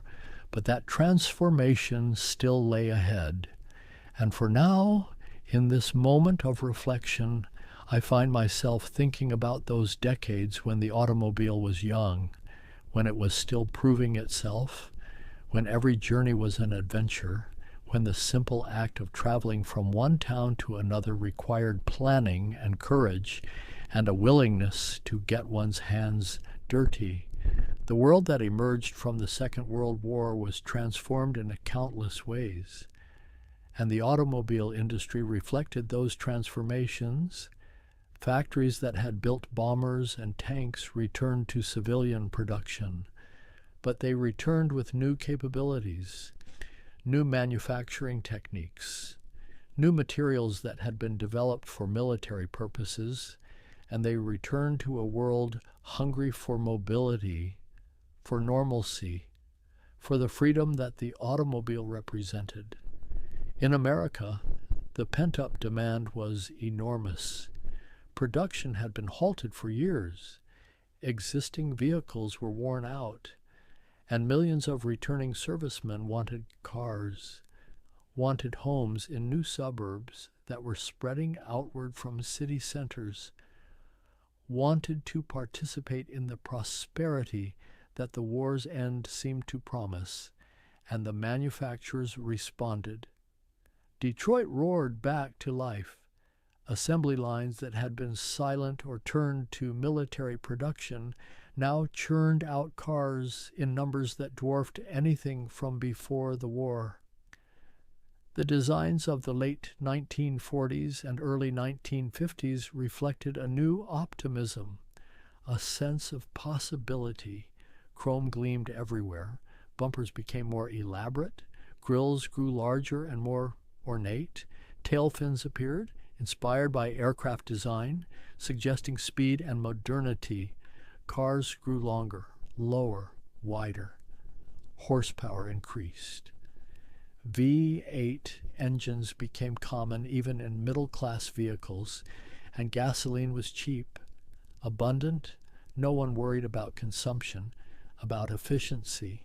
The focus was on power, on style, on making a statement. Automatic transmissions became widespread, eliminating the need to shift gears manually, making driving easier, more accessible. Power steering appeared, power brakes. Features that had once been luxuries became standard, and with each innovation, the automobile became more comfortable, more isolated from the road, more like a living room on wheels than the open Spartan vehicles of earlier decades. The interstate highway system began to take shape in America, a massive infrastructure project that would crisscross the continent, connect every major city, make long-distance travel fast and convenient. President Eisenhower, who had seen the German Autobahn during the war, understood the strategic and economic importance of such a network, and so the highways stretched out, broad ribbons of concrete, and the automobile culture deepened. Drive-in theaters, drive-in restaurants, motels, gas stations, an entire ecosystem built around the assumption that everyone had a car, that everyone was mobile. Europe rebuilt more slowly. Resources were scarcer. Cities had been damaged, economies were recovering, and so European cars of the post-war era were generally smaller, more economical, focused on efficiency rather than size and power. The Volkswagen Beetle, finally in full production, became a symbol of German recovery, affordable, reliable, simple. Millions were built, and it spread across Europe and eventually to America, where its very simplicity and economy made it a counterpoint to Detroit's excess. Britain produced practical vehicles like the Morris Minor and the Austin. France had the Citroën 2 Chevaux, a minimalist car designed to motorize rural France, to carry farmers to market over rough roads. It was crude, but brilliant in its way, functional, economical, perfectly suited to its purpose, and it endured for decades. Beloved despite, or perhaps because of its quirks, Italy brought style and passion. Companies like Ferrari and Maserati built exotic sports cars, beautiful and fast, while Fiat provided transportation for ordinary Italians, the Cinquecento, tiny but charming, perfect for narrow medieval streets, for a country still finding its footing economically. And these small European cars would eventually influence the entire industry, would show that bigger was not always better, that efficiency had its own appeal. The 1960s brought new energy, new ideas. The post-war babies were coming of age, and they wanted something different from their parents' cars. They wanted performance, wanted style, wanted vehicles that reflected their youth and rebellion, and the manufacturers responded. The muscle car era began. Engines grew more powerful. Designs became more aggressive. The Ford Mustang, the Chevrolet Camaro, the Pontiac GTO, cars that could accelerate with breathtaking speed, that made noise and drama, that were as much about attitude as transportation. In Europe, sports cars flourished. Jaguar's E-Type became an icon of beauty and performance. Porsche refined its rear-engine design into the legendary 911, a car that defied conventional wisdom about handling, but became one of the most successful sports cars ever built. Each manufacturer finding its own path, its own interpretation of what an automobile could be. Safety became a concern, for the first time, really. Ralph Nader's book, Unsafe at Any Speed, exposed how little attention manufacturers had paid to protecting occupants. And regulations followed. Seat belts became mandatory, then padded dashboards, collapsible steering columns, the beginnings of a framework that would eventually make cars vastly safer than those early unforgiving machines. Japan entered the global market tentatively at first. Toyota and Nissan and Honda building small economical cars that seemed unsophisticated compared to American or European vehicles. But they were reliable, they were efficient, and when the oil crisis struck in 1973, when gasoline suddenly became expensive and scarce, those Japanese cars suddenly made perfect sense. American manufacturers, caught with portfolios full of large, thirsty vehicles, struggled to respond, and Japanese market share grew and kept growing. The 1970s were difficult years for the industry. Emissions regulations were tightening, safety standards were increasing, fuel economy was suddenly critical, and the quick fixes, like adding catalytic converters and reducing compression ratios, often made cars less pleasant to drive. Power dropped, refinement suffered. It was a period of adjustment, of learning to balance competing demands, of recognizing that the era of cheap unlimited gasoline was over. But innovation continued. Fuel injection replaced carburetors, making engines more efficient and responsive.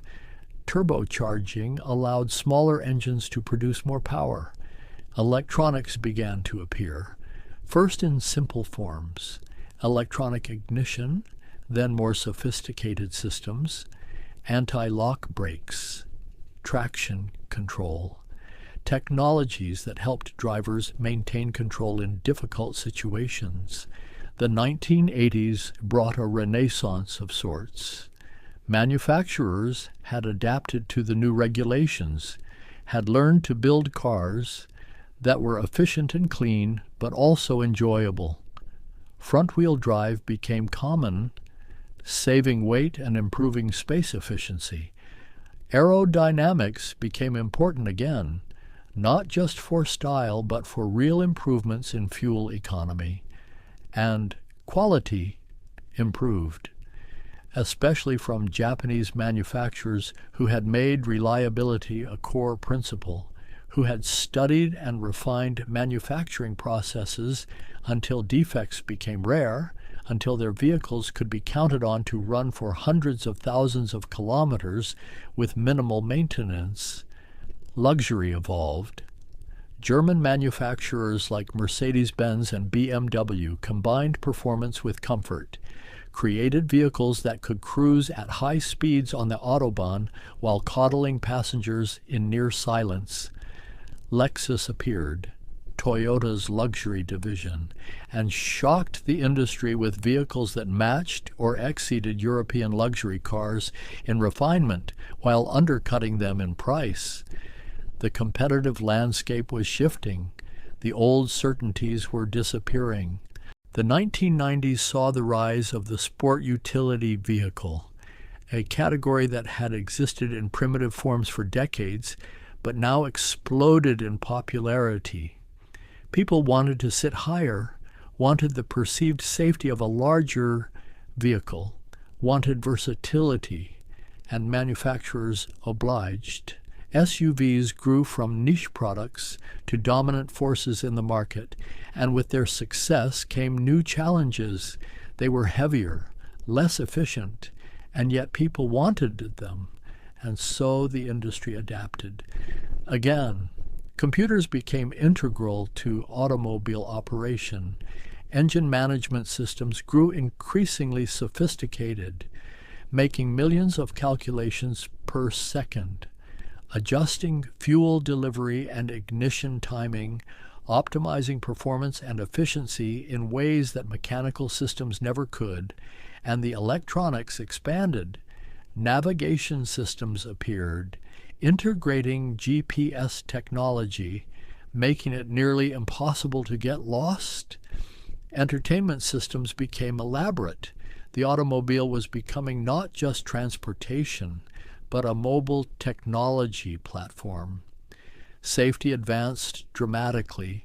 Airbags became standard, first for the driver, then for passengers, then side airbags, curtain airbags, a cocoon of protection that could deploy in milliseconds. Crumple zones were carefully engineered. The rigid frames of earlier cars gave way to structures designed to absorb impact, to protect occupants. Crash testing became rigorous, standardized, and fatality rates began to drop significantly, even as more cars filled the roads. The new millennium brought new concerns. Climate change was no longer a fringe worry, but a central challenge. And the automobile, responsible for a significant portion of global emissions, was scrutinized. Hybrid vehicles appeared, combining gasoline engines with electric motors. Toyota's Prius became the first mass-market hybrid, proving that efficiency need not mean sacrifice, that technology could reduce environmental impact without eliminating the utility that made cars essential. And then, quietly at first, but with growing momentum, the electric vehicle returned, not as a limited urban runabout, but as a serious alternative. Battery technology had improved enormously. Energy density had increased, costs had dropped, and companies like Tesla showed that electric vehicles could be desirable, could be fast and sophisticated, could compete with traditional cars not just on environmental grounds, but on performance and technology. The automobile was entering another transformation, perhaps as significant as any that had come before. Autonomous driving systems were being developed, computers learning to navigate roads, to make decisions, to potentially eliminate the human driver altogether. Connectivity was becoming standard. Vehicles talking to each other, to infrastructure. Part of a larger network, the solitary machine was becoming part of a collective intelligence. And yet, despite all these changes, despite the quantum leap from those first primitive motor wagons to the sophisticated computers on wheels of today, something fundamental remained the same. The automobile was still about freedom, about choice, about the ability to go where you wanted, when you wanted. That basic promise that had driven the inventors and entrepreneurs of the 1880s, that had motivated Henry Ford, that had spread the automobile across the world. That promise endured, standing here now in this quiet space, surrounded by vehicles that span more than a century. I can see the thread that connects them all, the continuous evolution, each generation building on what came before, solving problems, creating new possibilities. And I find myself wondering not just about where we have been, but about where we are going, about what the next chapters of this story might hold. The machines around me are silent now, but they carry within them something more than metal and glass, more than the sum of their components. They carry memory, the accumulated experience of generations who dreamed of movement, who refused to accept limitation, who believed that the horizon was not a boundary but an invitation. I think about the hands that shaped the first crude engines, the minds that puzzled over combustion and timing, compression ratios and valve trains, problems that had never existed before, that required entirely new ways of thinking. And I think about how each solution created new questions, how each answer opened doors to rooms that had not even been imagined. There is something profound in this progression, this march from impossibility to inevitability, the way the automobile transformed from a curiosity that frightened horses into something so commonplace that we forget to marvel at it, forget that we are piloting machines that would have seemed like magic to our ancestors, that compress hours of travel into minutes, that carry us across landscapes with less effort than walking across a room. The social transformations ripple outward in ways that are still unfolding. The automobile did not just change how we move, it changed where we live. The suburbs could not exist without it.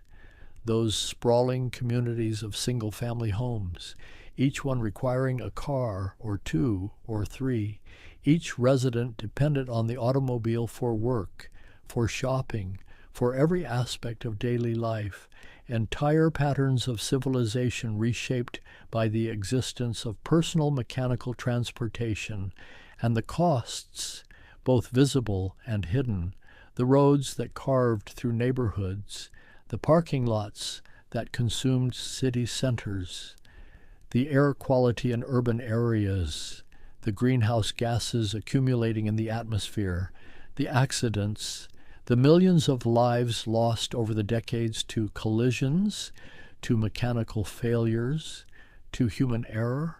The automobile brought freedom, but also tragedy, brought mobility, but also consequences that we are still learning to understand, still learning to address. Yet to focus only on the negative would be to miss something essential. The automobile enabled experiences that would not otherwise have been possible. Families visiting national parks, young people finding opportunities in distant cities, goods delivered to remote areas, ambulances reaching emergencies, the connectivity that knits societies together, the economic activity that flows along highways. The very shape of modern life is inconceivable without the automobile. I walk slowly past a vehicle from the 1930s, and I imagine the person who first drove it. Imagine them feeling the power of the engine, the response of the steering, the sense of mastery over distance.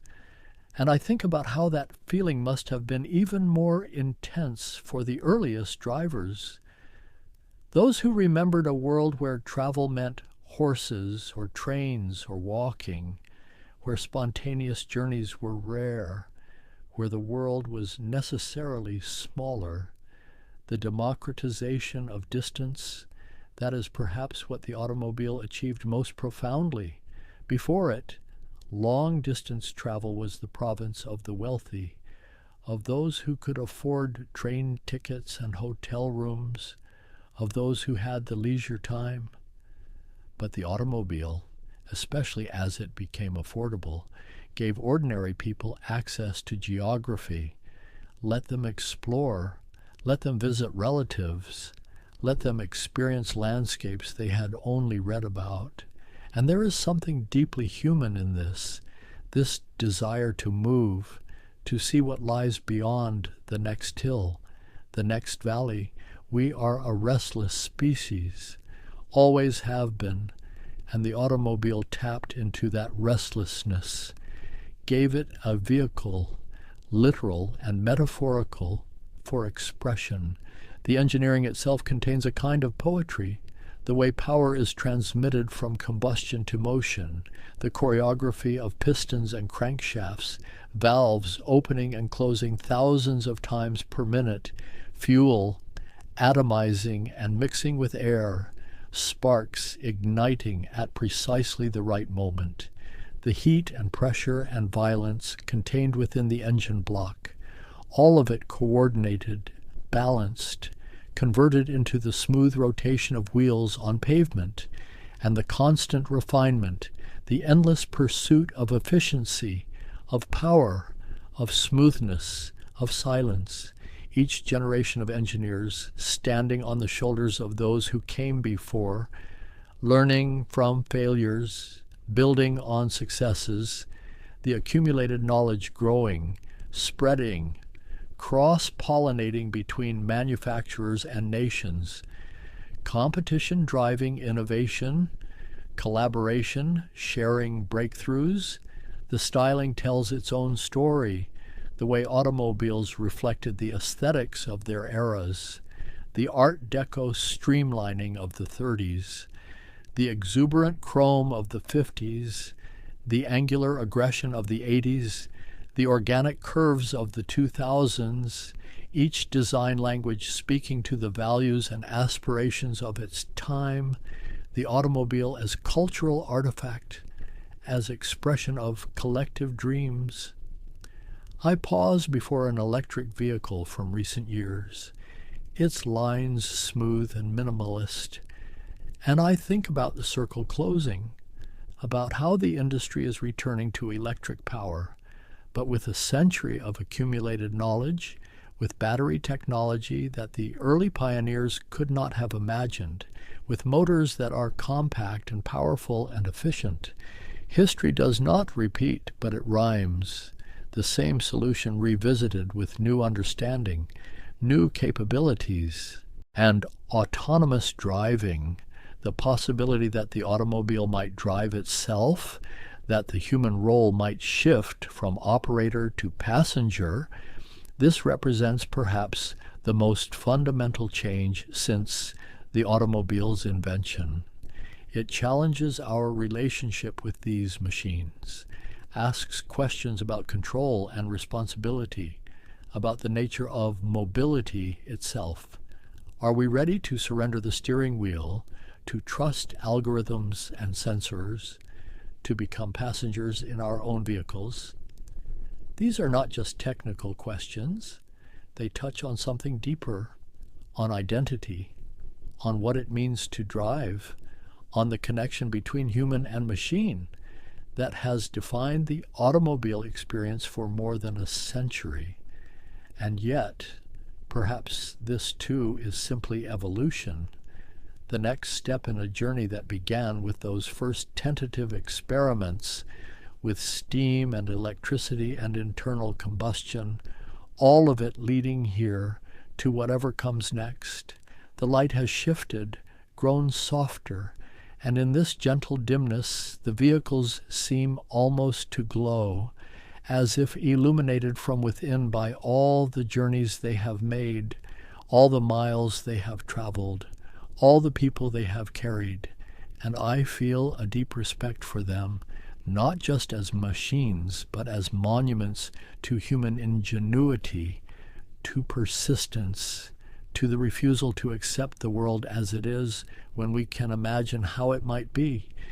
We built these machines, and they built us, shaped our cities, our economies, our cultures, our very sense of what is possible.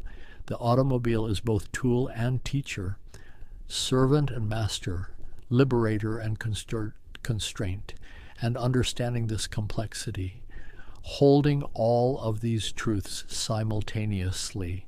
That is part of appreciating what the automobile represents, what it has meant, what it continues to mean, even as it transforms into something new.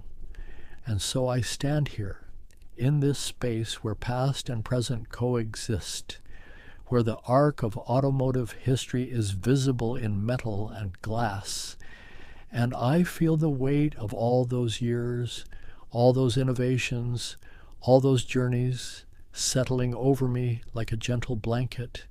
The story is not finished. Perhaps it never will be finished as long as humans desire to move, to explore, to connect across distance.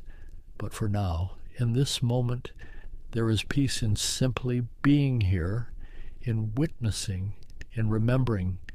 The vehicles rest in their places, each one a chapter in a larger narrative, and the narrative continues flowing forward like a river, like time itself.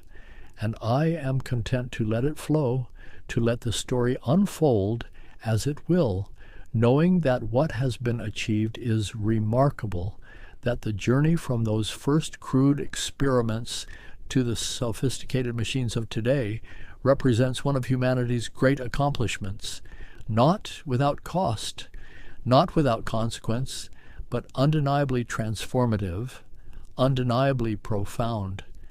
The air still carries that faint scent of history, of oil and rubber and old leather, and I breathe it in one more time, letting it fill my lungs, letting it connect me to all those who came before, who built and drove and dreamed these machines into existence. And I feel gratitude for their vision, for their persistence, for the world they created, the world we inherited, the world we continue to shape. And as the light fades further, as shadows lengthen across chrome and paint, I find my thoughts slowing, becoming less distinct, less urgent, like the idle of a perfectly tuned engine, a gentle rhythm that sustains itself without effort, without strain, just the natural cadence of existence, of being present in this moment, in this place, where the story of the automobile lives in every curve and surface, in every bolt and bearing, in the very air itself. The silence deepens, and in that silence there is completion, not an ending, but a resting place, a moment of stillness in the ongoing flow, and I let myself settle into it. Let the story hold me as I have held it. Let the machines and their history wash over me in gentle waves, each one carrying me further into quiet, into peace, into the soft twilight where all journeys eventually lead. where movement gives way to stillness, where the road stretches out ahead into darkness, into mystery, into the unknowable future, and I am content simply to be here, now, in this moment, this eternal present, where past and future merge, where the story finally, gently finds its rest. There is a place where voices rise and fall like the movement of light through stained glass, where sound becomes architecture, and where the human voice is asked to do something impossible, to become an instrument more precise than any carved from wood or brass, more expressive than any drawn bow across strings. This is the world of opera, a world that has existed for more than 4 centuries, weaving itself through the great halls of Europe and beyond, through revolution and restoration, through candlelight and electric glow, through the voices of those who trained for years to master an art form that asks everything of the body and the spirit. Tonight, I find myself thinking about those voices, the ones that filled theaters when kings still ruled, the ones that echoed through revolution, the ones that carried stories of gods and mortals, of love found and lost, of tragedy that felt almost unbearably human despite this grandeur of the staging. Opera is not one thing, but many things woven together: music and drama, costume and light, orchestra and human voice, all conspiring to create something that exists only in the moment of performance, something that dissolves into memory even as it unfolds. I imagine the first audiences, gathered in rooms not yet called theaters, listening to something they had never quite heard before, a sung drama that was trying to resurrect what the ancient Greeks might have done, trying to breathe life into fragments of plays where the music had been lost to time, where only the words remained, like vessels waiting to be filled.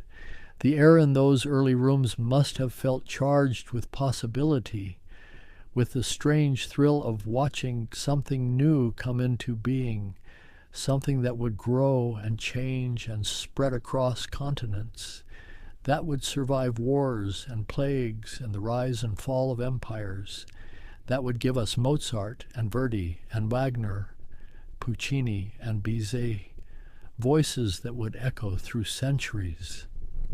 And it all began with a question, a curiosity about what theater might have been in ancient times, when drama was sung as much as spoken, when the chorus moved in formation, when masks transformed performers into archetypes, into figures larger than life. The late Renaissance, a time when scholars and artists looked backward to move forward, when the classical world felt like a puzzle waiting to be solved, when every fragment of ancient text was studied, debated, reimagined, and in those debates, in those gatherings of musicians and poets and theorists, something unexpected emerged. They called themselves the Camerata, these men who met in Florence in rooms filled with books and instruments, rooms where conversation could stretch long into the night, where ideas about music and drama could be tested, refined, transformed into something that could be staged, something that could be heard. What they were seeking was monody, a style of singing that would allow the text to be understood, that would let the natural rhythms of speech shape the melody, that would make the words as important as the music, perhaps more important, a reversal of the polyphonic complexity that had dominated sacred and secular music, where multiple voices wove together in patterns so intricate that individual words could disappear into the texture. They wanted clarity, emotion, drama. They wanted the singer to move an audience the way an actor could, to make them weep or tremble or sit forward in their seats, and to do this through music that served the story rather than overwhelming it. And so the first operas were born, hesitant experiments that would grow into something magnificent, something that would define entire eras of musical culture, that would create legends and launch careers, that would fill opera houses from Venice to Vienna, from Paris to New York, from Moscow to Buenos Aires. I think of those early composers writing for voices and small ensembles, creating works for special occasions, for wealthy patrons, for celebrations and ceremonies, not yet knowing that they were laying the foundation for an art form that would outlive them by centuries, that would evolve in ways they could never have imagined. The music they wrote was simpler than what would come, more restrained, but it carried something essential, the seed of everything that followed, the understanding that music could heighten drama, that a sung line could carry emotional weight, that speech alone could not, that an orchestra could underscore and amplify the inner life of a character. The first opera that history remembers clearly emerged in the year 1600, a work called Eurydice, composed by Jacopo Peri for the wedding of Maria de' Medici and King Henry IV of France, a celebration that brought together the most powerful families of Europe and required entertainment befitting such an occasion. Peri was not working alone. He collaborated with Giulio Caccini, another composer who understood this new style of dramatic singing, and together they set to music a version of the Orpheus myth, that ancient story of a poet-musician who descends into the underworld to retrieve his beloved wife, only to lose her again through a moment of doubt. The myth was perfect for this new form. It was about music's power, about a voice so moving it could soften the hearts of gods, could make the stones weep, could pause the wheel of suffering. And in setting it to music, the composers were demonstrating the very power the story described. But Eurydice was not the only early opera, not even the first. There had been Daphne, composed by Peri a few years earlier, around 1598, though that work is mostly lost to us now, surviving only in fragments and descriptions. Like so many things from that era, when music existed in performance and in handwritten scores that could be lost to fire or flood or simple neglect. What we know is that these early works were intimate affairs, performed for select audiences in palace rooms, accompanied by small ensembles, perhaps a harpsichord, some string instruments, a theorbo with its long neck and deep resonant tones, the singers standing or moving simply, their voices carrying the drama with minimal staging.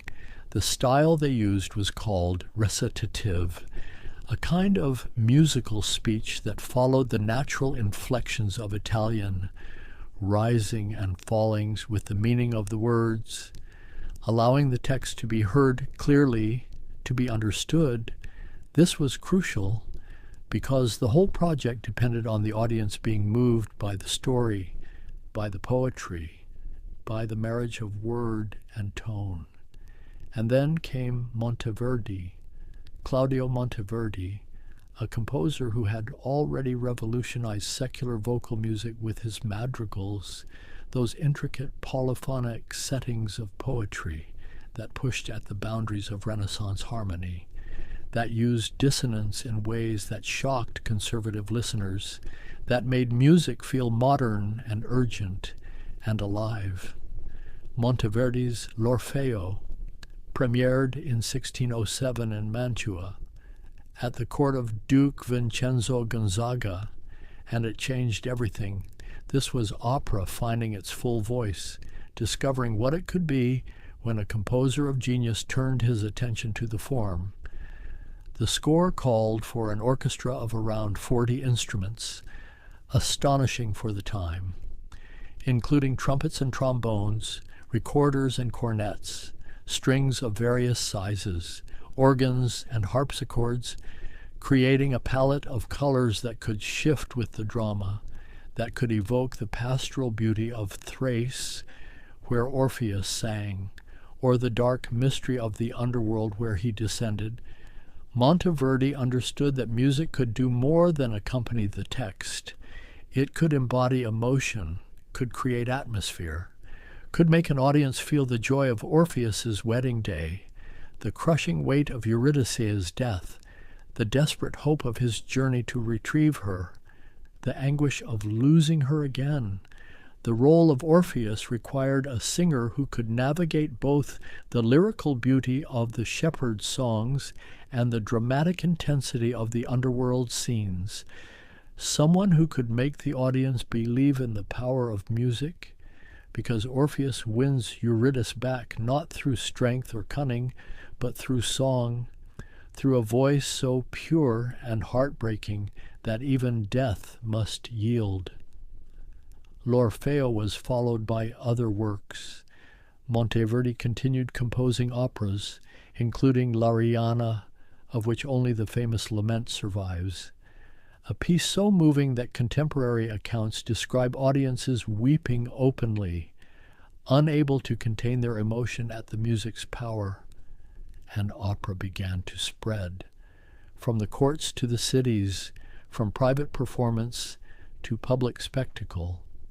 Venice became the center of this transformation. In 1637, the first public opera house opened there, San Cassiano, where anyone who could afford a ticket could attend, where opera became not just entertainment for the aristocracy, but a phenomenon accessible to merchants and professionals, to anyone drawn by the promise of drama and music combined. Venice was the perfect city for this development, a republic of merchants, wealthy from trade, filled with visitors from across Europe, a city that loved spectacle and celebration, that held elaborate festivals, that understood the value of public entertainment. And the Venetian opera houses multiplied, more than a dozen by the end of the 17th century, each competing for audiences, each trying to outdo the others with more spectacular productions. The stories evolved too, moving beyond the pastoral myths of the earliest operas, embracing historical subjects, romantic comedies, tales of intrigue and mistaken identity, whatever would draw crowds and keep them coming back. Opera was becoming commercial, and that changed its nature, made it more varied, more responsive to popular taste. Composers wrote prolifically, sometimes producing several operas in a single year. Music that was meant to be performed a few times and then replaced with something new, though certain works caught on. Certain arias became favorites that audiences demanded to hear again and again.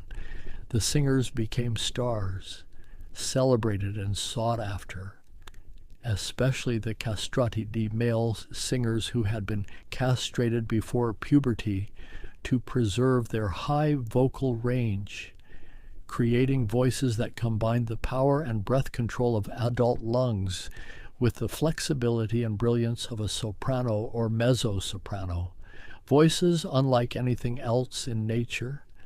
These singers commanded enormous fees, had followers who came just to hear them, who threw flowers and poems onto the stage, who memorized their favorite arias.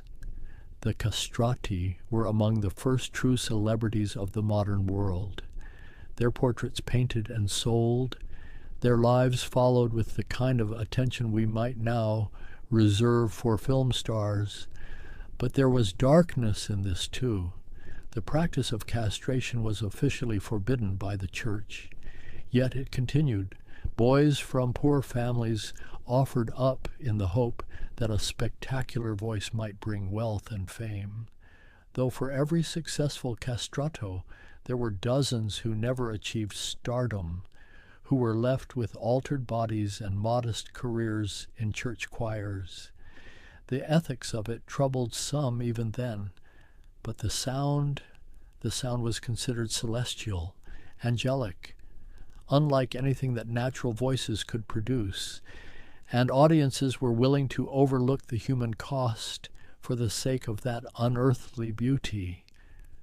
Opera also spread beyond Italy to France, where it took on a different character under the influence of Jean-Baptiste Lully, an Italian-born composer who became the master of French opera, who understood that the French language required different musical treatment than Italian, that French audiences wanted dance integrated into their operas, wanted spectacle and machines, transformations and flying gods. Lully created tragédie lyrique, a distinctly French form that combined singing with elaborate ballet sequences that drew on classical subjects but treated them with French formality and elegance, that featured prologues praising King Louis XIV, connecting the mythological past to the glorious present of the Sun King's reign. The Paris Opera became an institution, its productions lavish beyond anything seen in Italy, with machinery that could create storms and transformations, that could make gods descend from the heavens or sea monsters rise from the depths. Opera as total spectacle, as demonstration of royal power and artistic sophistication. Meanwhile, in England, opera struggled to take hold. The English had their own theatrical traditions, the spoken drama of Shakespeare and his successors, and they seemed resistant to the idea of sung drama, preferring plays with occasional songs, masques, and semi-operas, rather than works that were sung throughout. Henry Purcell composed Dido and Aeneas around 1689, a masterpiece in miniature, an opera that runs barely an hour but contains some of the most moving music of the Baroque era.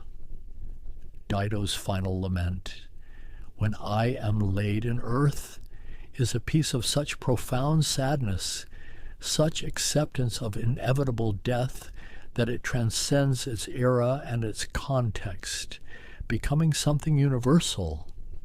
But Purcell's genius was not enough to establish English opera as a tradition. After his early death, opera in England meant Italian opera, works imported from the continent, sung in Italian by Italian singers for English audiences who might not understand the words, but who came for the music, for the spectacle, for the social occasion of attending the opera. Back in Italy, in Naples, a new style was developing, opera seria, serious opera, with stricter conventions, alternating recitative and aria, the recitative advancing the plot through musical speech, the aria stopping time to explore a single emotion, to give the singer a chance to display virtuosity, to move the audience with elaborate melodic lines and dramatic expression. The librettos, the texts, often came from poets like Metastasio, who wrote the same stories over and over, tales from ancient history, from mythology, stories of noble sacrifice and moral virtue, and different composers would set the same libretto to music, creating different versions, allowing audiences to compare approaches, to debate which composer had best captured the drama, which had written the most beautiful arias. The arias themselves followed patterns. The da capo aria became standard, a three-part form where the opening section returned after a contrasting middle, but the return was not exact. The singer was expected to ornament it, to add flourishes and variations, to demonstrate skill and creativity, turning the written notes into something personal, something spontaneous despite the formal structure. This was opera as it existed through most of the 18th century, a living tradition that evolved but maintained certain core principles, that valued the voice above all, that understood drama as a vehicle for musical expression, that gave us Handel and Vivaldi, Porpora and Hasse, composers whose names were famous across Europe, whose operas drew crowds and launched careers and created the musical landscape of the Enlightenment. And then there was Handel, George Friedrich Handel, a German composer who made his name in Italy and his fortune in England, writing operas that combined Italian virtuosity with a dramatic power that went beyond convention, that made audiences feel the weight of every decision, every betrayal, every moment of heroism or despair. Handel wrote more than 40 operas. Works like Giulio Cesare and Rinaldo, Alcina and Ariodante, each one a marvel of melodic invention, filled with arias that could break your heart or set it soaring. Music that understood the human voice as an instrument capable of expressing the subtlest gradations of feeling. In Giulio Cesare, composed in 1724, the role of Caesar requires a singer who can portray both warrior and lover, who can navigate music of tremendous technical difficulty while making it seem effortless, natural, the overflow of emotion rather than the demonstration of skill. And the role of Cleopatra moves from playful seduction to genuine passion to desperate grief, all traced in music that follows her transformation. The opera houses of London were filled with intrigue, rival companies competing for audiences, importing the greatest singers from Italy, paying them astronomical sums, creating celebrity rivalries that became public spectacles, audiences taking sides, debates in coffee houses about which soprano was superior, which castrato had the more affecting voice. There was Faustina Bordoni and Francesca Cuzzoni, two sopranos whose rivalry became legendary, who once came to blows on stage, pulling hair and tearing costumes while the audience cheered and took bets. Opera as blood sport, as entertainment that went beyond the music into the realm of scandal and gossip. But beneath the scandal, beneath the commerce and competition, there was always the music, arias of such beauty that they have survived 3 centuries, that are still sung today, still moving audiences who know nothing of the original context, who respond simply to the marriage of voice and melody, to the way Handel could write a line that seemed to float effortlessly upward, that seemed to hang suspended before descending in phrases that felt inevitable, perfect. The castrato Senesino was one of Handel's greatest interpreters, a singer whose voice was described as powerful yet flexible, capable of heroic declamation and tender lyricism.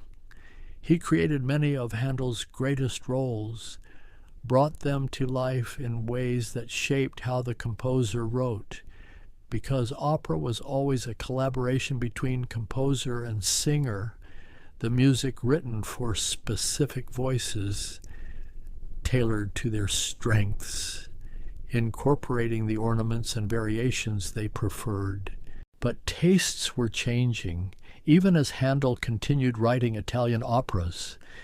The English audience was growing restless, wanting entertainment in their own language, wanting satire and commentary on contemporary life, rather than ancient history and mythology, and this opened the door for a new form, the ballad opera, which used popular tunes with new words, which mocked the conventions of Italian opera, even as it borrowed its structure. The Beggar's Opera premiered in 1728, with a libretto by John Gay and music arranged by Johann Christoph Pepusch, and it was a sensation, running for 62 performances, an unprecedented success that satirized both Italian opera and the government of Robert Walpole, using thieves and prostitutes as its characters instead of kings and heroes, setting their stories to familiar ballads instead of elaborate arias. Handel's opera company struggled after this, audiences dwindling, debts mounting, but he was nothing if not resilient. He shifted his focus to oratorio, to dramatic works in English based on biblical subjects, works that could be performed in concert without the expense of staging, and in this form he found even greater success, creating masterpieces like Messiah and Saul, works that brought the dramatic power of opera to sacred subjects. Meanwhile, in Vienna, in the court of the Habsburg emperors, opera seria continued to flourish. Metastasio served as court poet, writing librettos that would be set hundreds of times by different composers, and the imperial theaters presented lavish productions for celebrations and feast days, opera as an expression of imperial power and cultural refinement. The singers who performed in Vienna were among the best in Europe. The castrato Caffarelli, whose voice was said to have a range of more than 3 octaves, who could execute the most difficult passages with apparent ease, whose performances left audiences stunned, and Farinelli, perhaps the most famous castrato of all, whose voice was described as superhuman, who could sustain a note longer than seemed physically possible, who could execute trills and runs that defied belief. Farinelli's career took him from Venice to London to Madrid, where he became the favorite of King Philip V, singing the same 4 arias every night for the melancholic king, using music as a kind of therapy, a balm for the king's troubled mind. This was opera's power recognized at the highest levels, music as medicine, as necessity, as something that could reach parts of the human soul that nothing else could touch. But even as opera seria dominated the great courts, another form was developing, opera buffa, comic opera, which had started as short interludes performed between the acts of serious operas, light relief from the heavy emotions of tragedy, but which gradually developed into full-length works with their own conventions and appeal. Opera buffa used everyday characters, servants and merchants, young lovers trying to outwit their parents, old men made foolish by love, situations that could be funny and touching by turns, music that was tuneful and direct, accessible in a way that opera seria sometimes was not, with its elaborate vocal display and its focus on noble suffering. Pergolesi's La Serva Padrona, composed in 1733, is one of the earliest and most delightful examples, a short work about a servant girl who tricks her master into marrying her, using music that sparkles with wit and charm, that moves quickly, that makes you smile at the sheer cleverness of the manipulation, the way the characters play off each other in duets that feel like musical conversations. This form would prove enormously influential, would give us the great Mozart operas of the 1780s. But we are not there yet. We are still in the middle decades of the 18th century, when opera was everywhere in Europe, when every court of any significance had its opera house, its company of singers, its maestro di cappella, composing new works for each season. The work of creating an opera was collaborative and intense. the composer would receive a libretto, often a text that had been set before, and would begin setting it to music, writing recitatives that moved the plot along, then arias for each character, showcasing their vocal abilities, highlighting their role in the drama. The recitative was usually accompanied only by harpsichord and cello, a sparse texture that allowed the words to be heard clearly, but at moments of high drama, at crucial turning points, the composer might write accompanied recitative with the full orchestra playing, creating tension and emotional weight, preparing for the aria that would follow. And the aria was where time stopped, where the character could express a single emotion fully, anger or love, revenge or forgiveness. The music often in 3 parts, an opening section, then a contrasting middle that might offer a different perspective, then the return of the opening, but elaborated, ornamented, the singer making it their own. The orchestra sat in the pit, strings forming the core, usually violins divided into 2 sections, violas, cellos, basses, creating a warm foundation, then winds added color, oboes bright and pastoral, flutes lighter and more ethereal, bassoons providing bass line and sometimes comic effects, and for special moments, horns bringing a suggestion of the hunt, of outdoor space, of nobility and ceremony. The theater itself was a social space, boxes arranged in tiers around the auditorium, each box a small room where noble families could entertain, could be seen, could observe not just the stage but each other.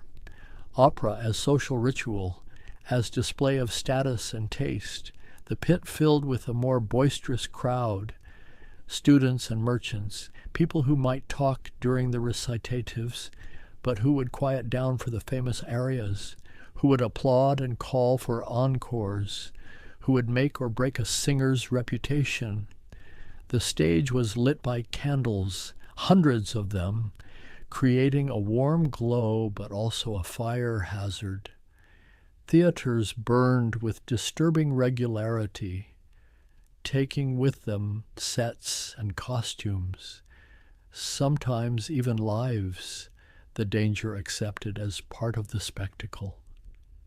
The thrill of live performance always tinged with risk. Sets were painted in perspective, creating illusions of depth, of grand palaces or pastoral landscapes, of temples and gardens and throne rooms, changed between acts by stage hands working in full view of the audience, or sometimes hidden behind the next set already in place, sliding into view as the previous one was pulled away. Machinery above the stage allowing gods to descend on clouds, creating moments of wonder that audiences demanded, that were part of opera's appeal. This combination of music and visual spectacle, of things that seemed impossible, made manifest. Composers worked quickly. An opera might be written in a matter of weeks, rehearsed briefly, performed for a season, and then retired, making way for the next work. This was not music intended for the ages, not yet. This was entertainment, commercial art created to fill theaters, to satisfy patrons, to give singers vehicles for their talents, yet some of it endured. Some arias became so popular they were sung outside the theater, arranged for other instruments, published and sold as sheet music, spreading across Europe through amateur musicians who wanted to play the latest melodies, who wanted to bring a piece of the opera house into their homes, and the influence spread beyond music. Fashion was shaped by what singers wore on stage, hairstyles copied from the prima donnas, jewelry and fans and the cut of a gown, opera as tastemaker, as arbiter of style. The singers photographed, though this is still before photography, painted rather, their portraits sold as engravings, images that could be pinned up or framed, early celebrity culture forming around these voices, these personalities who commanded stages and imaginations alike. In the midst of all this spectacle and commerce, there were reformers who worried that opera had lost its way, that the music had become too ornate, the plots too absurd, the focus on vocal display overwhelming the drama, and voices began calling for change, for a return to first principles, to the idea that opera should move the audience through integrated drama, not through a succession of brilliant but disconnected arias.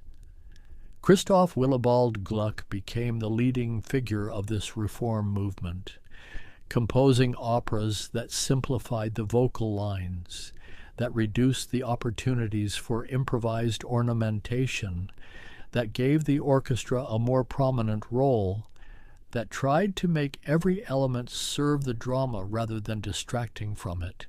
His Orfeo ed Eurydice, premiered in Vienna in 1762, returned to the same myth that had launched opera, but treated it with a new directness, a new emotional honesty. The famous aria, Che farò senza Euridice. What shall I do without Eurydice is beautiful but restrained, expressing grief through simplicity rather than elaborate display, trusting the melody and the words to carry the weight of loss. Gluck's reforms influenced the next generation, but they did not replace the old style so much as exist alongside it, because opera was large enough to contain multitudes, serious and comic, reformed and traditional, Italian and French and German, each with its own conventions and appeal, each finding its audience.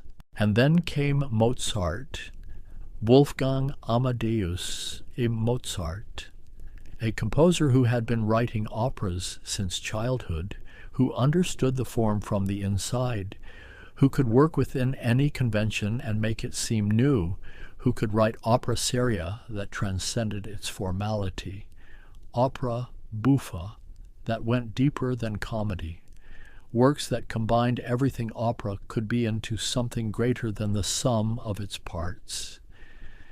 His collaboration with the librettist Lorenzo da Ponte produced 3 masterpieces in the space of 4 years: Le Nozze di Figaro in 1786, Don Giovanni in 1787, Così fan tutti in 1790, each one perfect in its way, each one revealing different facets of human nature through music that seems to flow from some inexhaustible spring of melody and insight.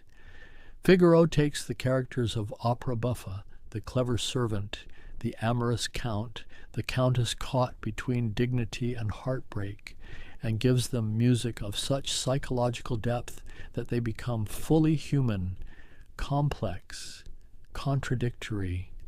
The Countess's aria, Porgy, Amor, is one of the most beautiful expressions of sadness in all of opera. A woman asking love itself for either relief or death. Her dignity maintained even in desperation, and the ensembles. Mozart's gift for ensemble writing was unparalleled. The finale of Act 2 of Figaro builds and builds, characters entering one by one, each adding their voice to the confusion, the music growing more complex as the dramatic situation becomes more tangled, until 7 people are singing at once, each with their own melody, their own perspective, and yet it all fits together, makes musical sense even as it portrays complete chaos. Don Giovanni is darker, a comedy that ends with the protagonist dragged down to hell by the statue of a man he murdered. Mozart and Da Ponte called it a dramma giocoso, a playful drama, and it is both. Giovanni is a seducer and a murderer, charming and monstrous, and the music captures both aspects. His champagne aria is exuberant and infectious. Impossible not to be caught up in his energy, while the music of the final scene, when the Commendatore's statue comes to dinner, is genuinely terrifying, the underworld reaching up to claim what it is owed. These operas were successful, but not overwhelmingly so. Figaro had to compete with other operas, other entertainments. It was appreciated but not immediately recognized as the towering achievement it was. Don Giovanni confused some audiences. Was it comedy or tragedy? Why did it mix the two so thoroughly? And Così fan tutte, with its cynical plot about testing fidelity, struck some as immoral, as treating love too lightly. But Mozart continued writing. His final opera, Die Zauberflöte, The Magic Flute, premiered in Vienna in 1791, just months before his death, and it was different from everything that had come before, written in German rather than Italian, intended for a popular theater rather than the court opera, filled with spectacle and magic and symbolism that has been debated ever since. It is a fairy tale and a Masonic allegory, a comedy and a quest narrative, with music that ranges from the coloratura brilliance of the Queen of the Night's Vengeance aria, all fury and technical display, high notes that seem impossible, that challenge even the greatest sopranos, to the solemn chorales of the priests, to the folk-like simplicity of Papageno's songs, the birdcatcher who wants nothing more than a simple life and a partner to share it with. The Magic Flute was popular immediately. Audiences loved its variety, its combination of high and low, serious and comic, and it continued to be performed after Mozart's death, one of the few of his operas to maintain a continuous presence in the repertoire. Proof that opera could speak to popular audiences and contain profound meaning simultaneously. The French Revolution disrupted opera as it disrupted everything. Theaters closed or repurposed. The old aristocratic patronage system collapsed, but opera survived, adapted, found new subjects in revolutionary themes, in tales of liberation and heroism, in spectacles that celebrated the triumph of the people over tyranny. And as Europe reorganized itself after the Revolution and Napoleon's wars, opera entered a new phase. The 19th century would see it transform again, become grander, more emotional, more concerned with individual psychology and national identity. But that transformation was built on everything that had come before, on centuries of experimentation and refinement. In Italy, Rossini emerged as the dominant figure of the early 1800s, writing operas at an astonishing pace, sometimes several in a single year. Works like Il Barbiere di Siviglia, The Barber of Seville, which took a character from the Figaro story, the barber who helps the Count win Rosina, and made him the center of a comedy that sparkles with wit and energy, music that bubbles and fizzes, that captures the joy of youthful schemes and successful tricks.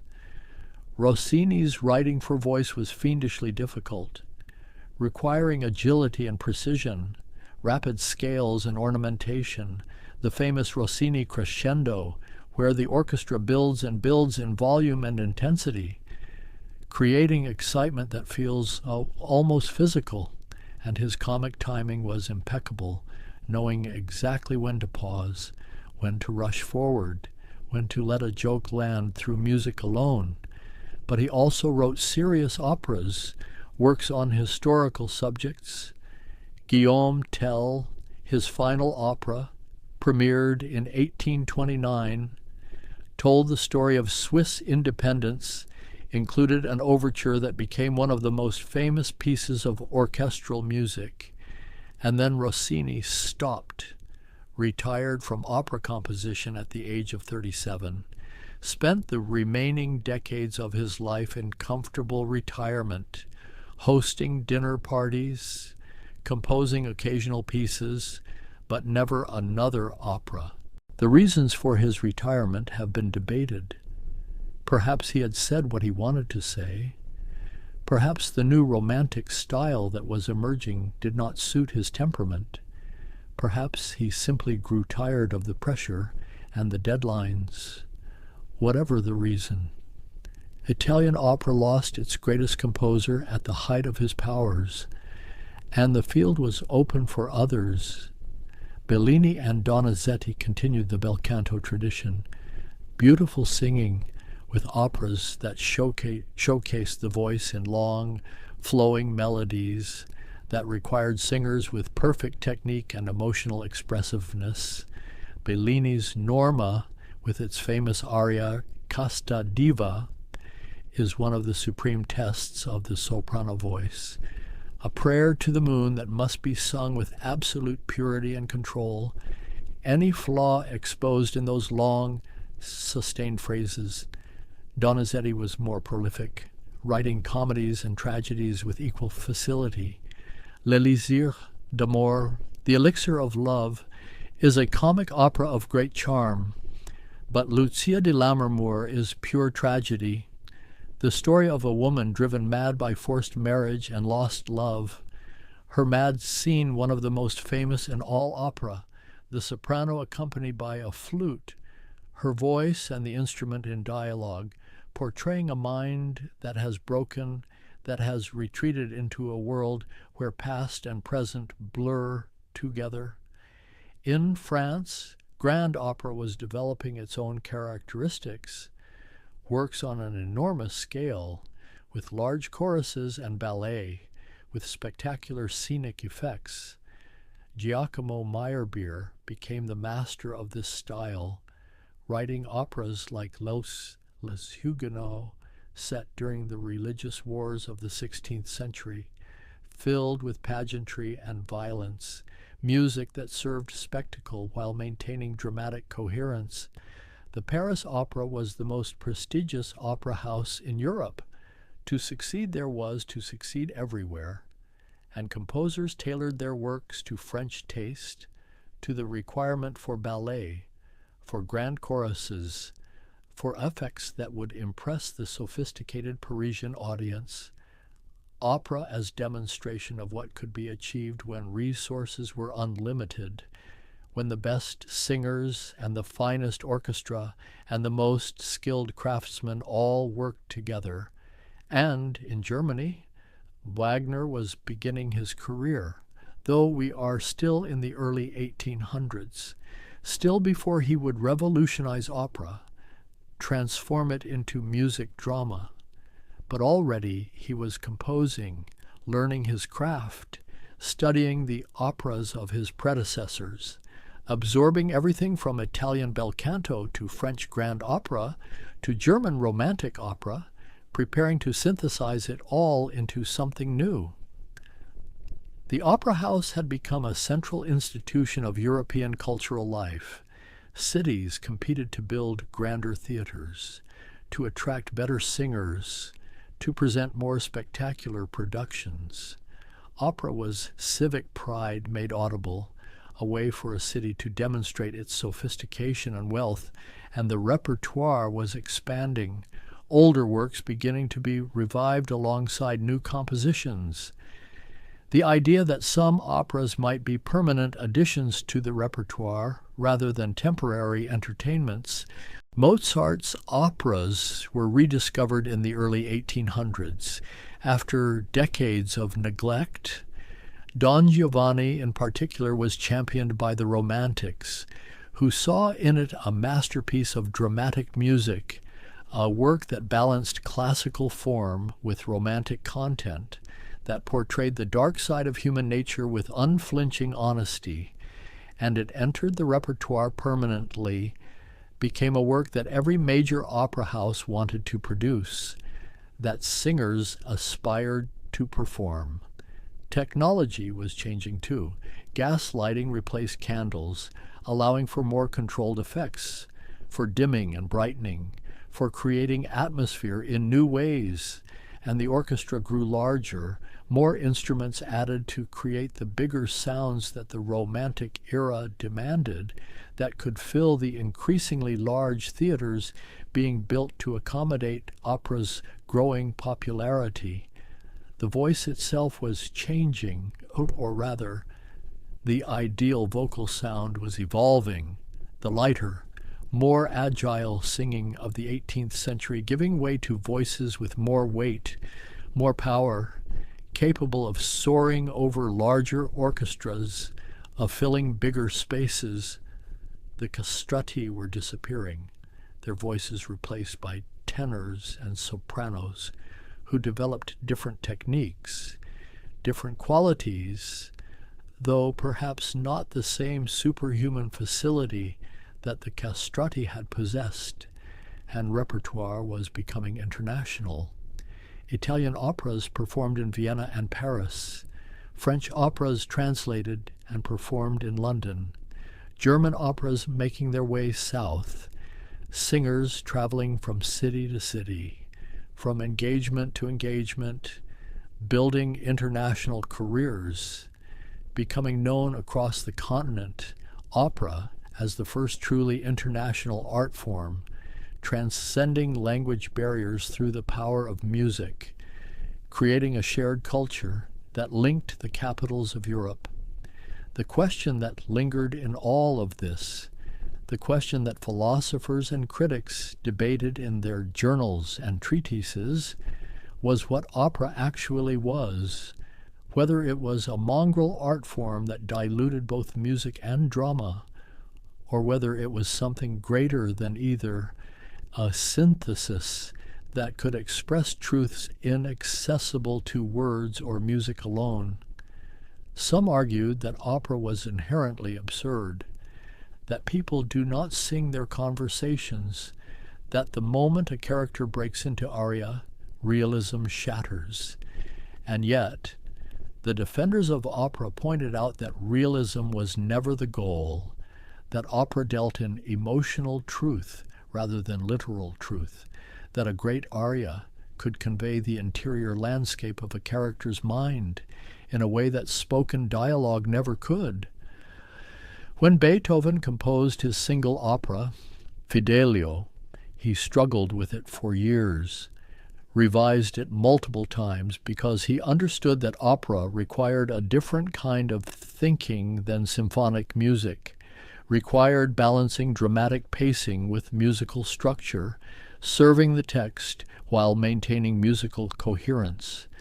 And the result, though it took him years to achieve, was an opera about freedom and fidelity, about the triumph of love over tyranny, music that could make an audience believe in the possibility of heroism, of moral courage, of liberation.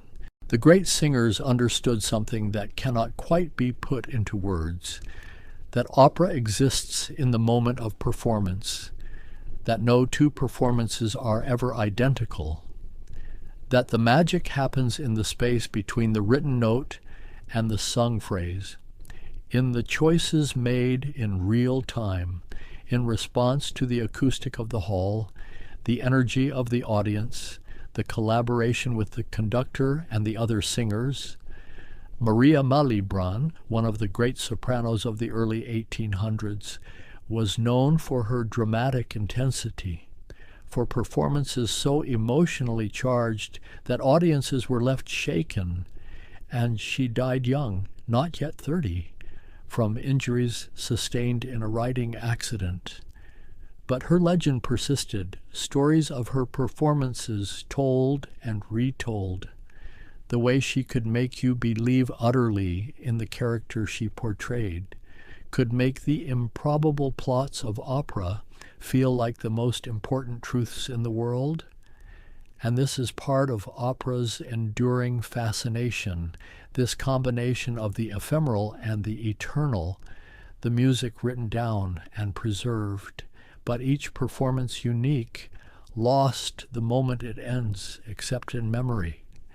In the stories people tell about the night they heard a particular singer in a particular role, the night when everything aligned, when the magic was palpable, when opera fulfilled its promise of transcendence, the aria became a form unto itself, extracted from operas and performed in concerts, published for amateur singers, becoming part of the cultural vocabulary. People who had never seen an opera might know certain areas, might be able to hum them or recognize them.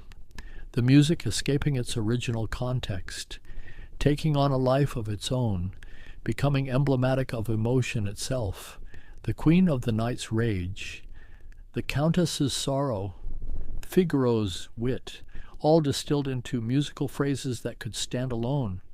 Opera houses became monuments, architectural statements about a city's values and aspirations.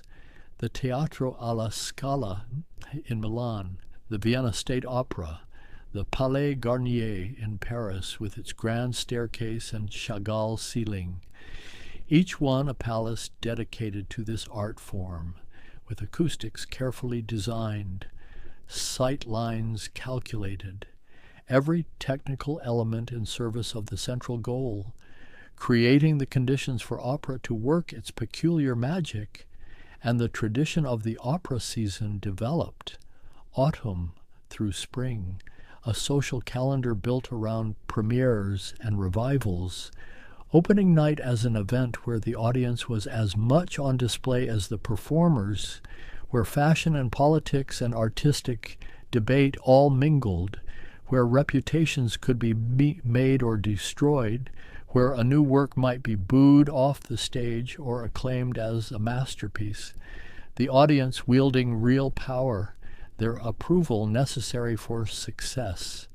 The composers who followed, Verdi and Wagner and Puccini, Strauss and Berg and Britten, would transform opera again and again, would push it in directions the early pioneers could never have imagined, would use chromatic harmony and leitmotifs, would abandon traditional aria structure, would set operas in contemporary times or in symbolic dreamscapes, would make the orchestra an equal partner in the drama rather than mere accompaniment. But all of it, all the revolution and evolution that followed, was built on those first experiments in Florence, on Monteverdi's insight that music could embody drama, on the singers who devoted their lives to mastering an impossible art, on the composers who wrote prolifically, and the audiences who filled theaters night after night, on centuries of accumulated wisdom about what works on stage, what moves an audience, what makes a moment memorable. Opera absorbed everything, folk songs and church music, dance rhythms and military marches, the sounds of the street and the sounds of the spheres. It could be vulgar and sublime, trivial and profound. It could make you laugh and weep within the same act, the same scene even. It contained multitudes because it was created by multitudes, by composers and librettists and singers and instrumentalists, by set designers and costume makers, by the technicians who worked the ropes and the prompters who whispered the words, by the audiences who came expecting to be transported, who gave their attention and their emotion, who made opera a living conversation between stage and house.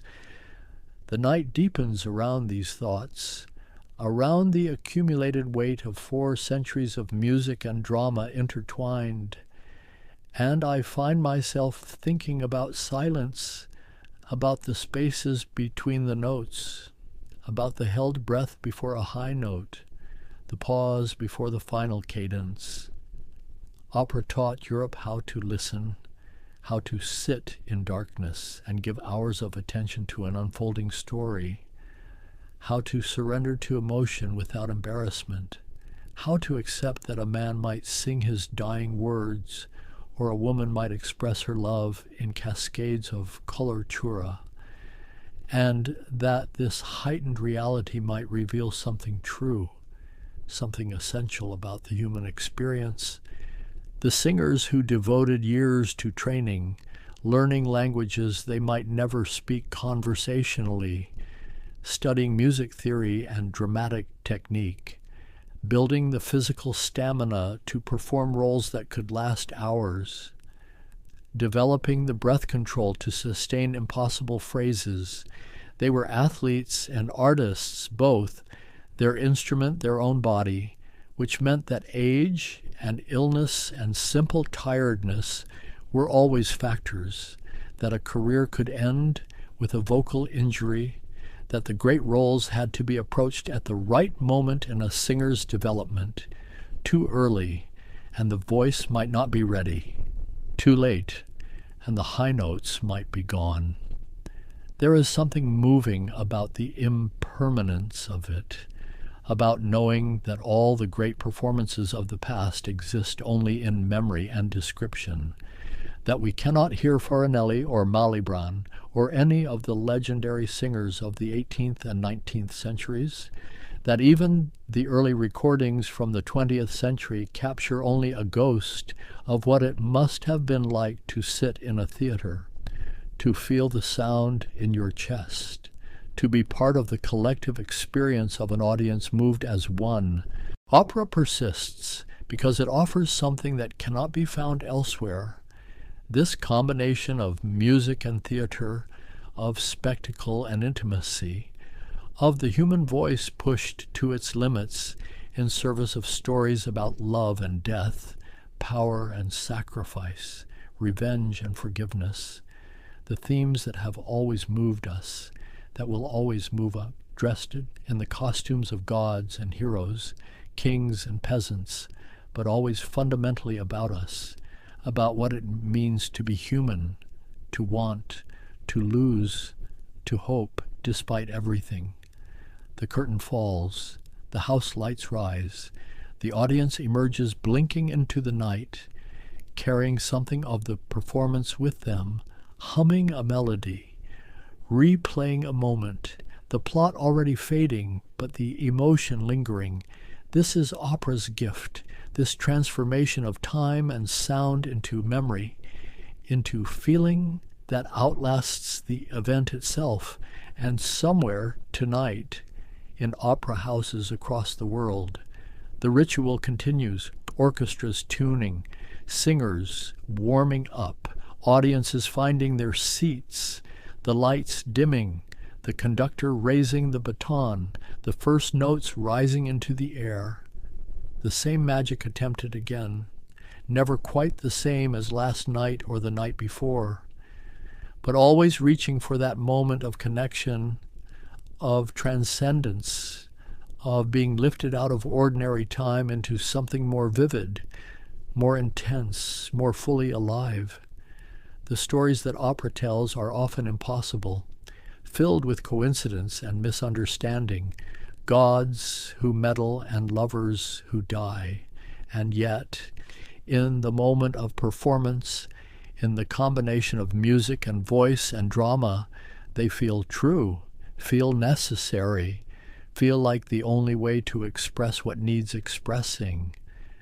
I think of the composers bent over manuscript paper by candlelight, writing through the night to meet a deadline, trusting that the singers will bring the notes to life, that the orchestra will find the right tempos, that the audience will understand what is being offered.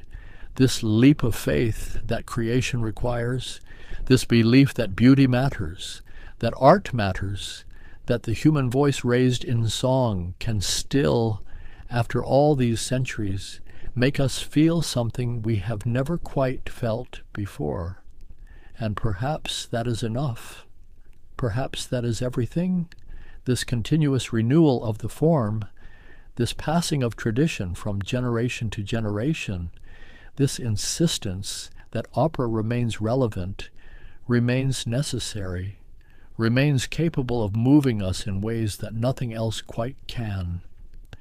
The echo fades, the memory softens, and what remains is simply this, the knowledge that somewhere in the world, voices are rising, orchestras are playing, and opera continues, as it has for more than 400 years, as it will for as long as there are voices to sing, and ears to hear, and hearts to be moved by the impossible beauty of it all.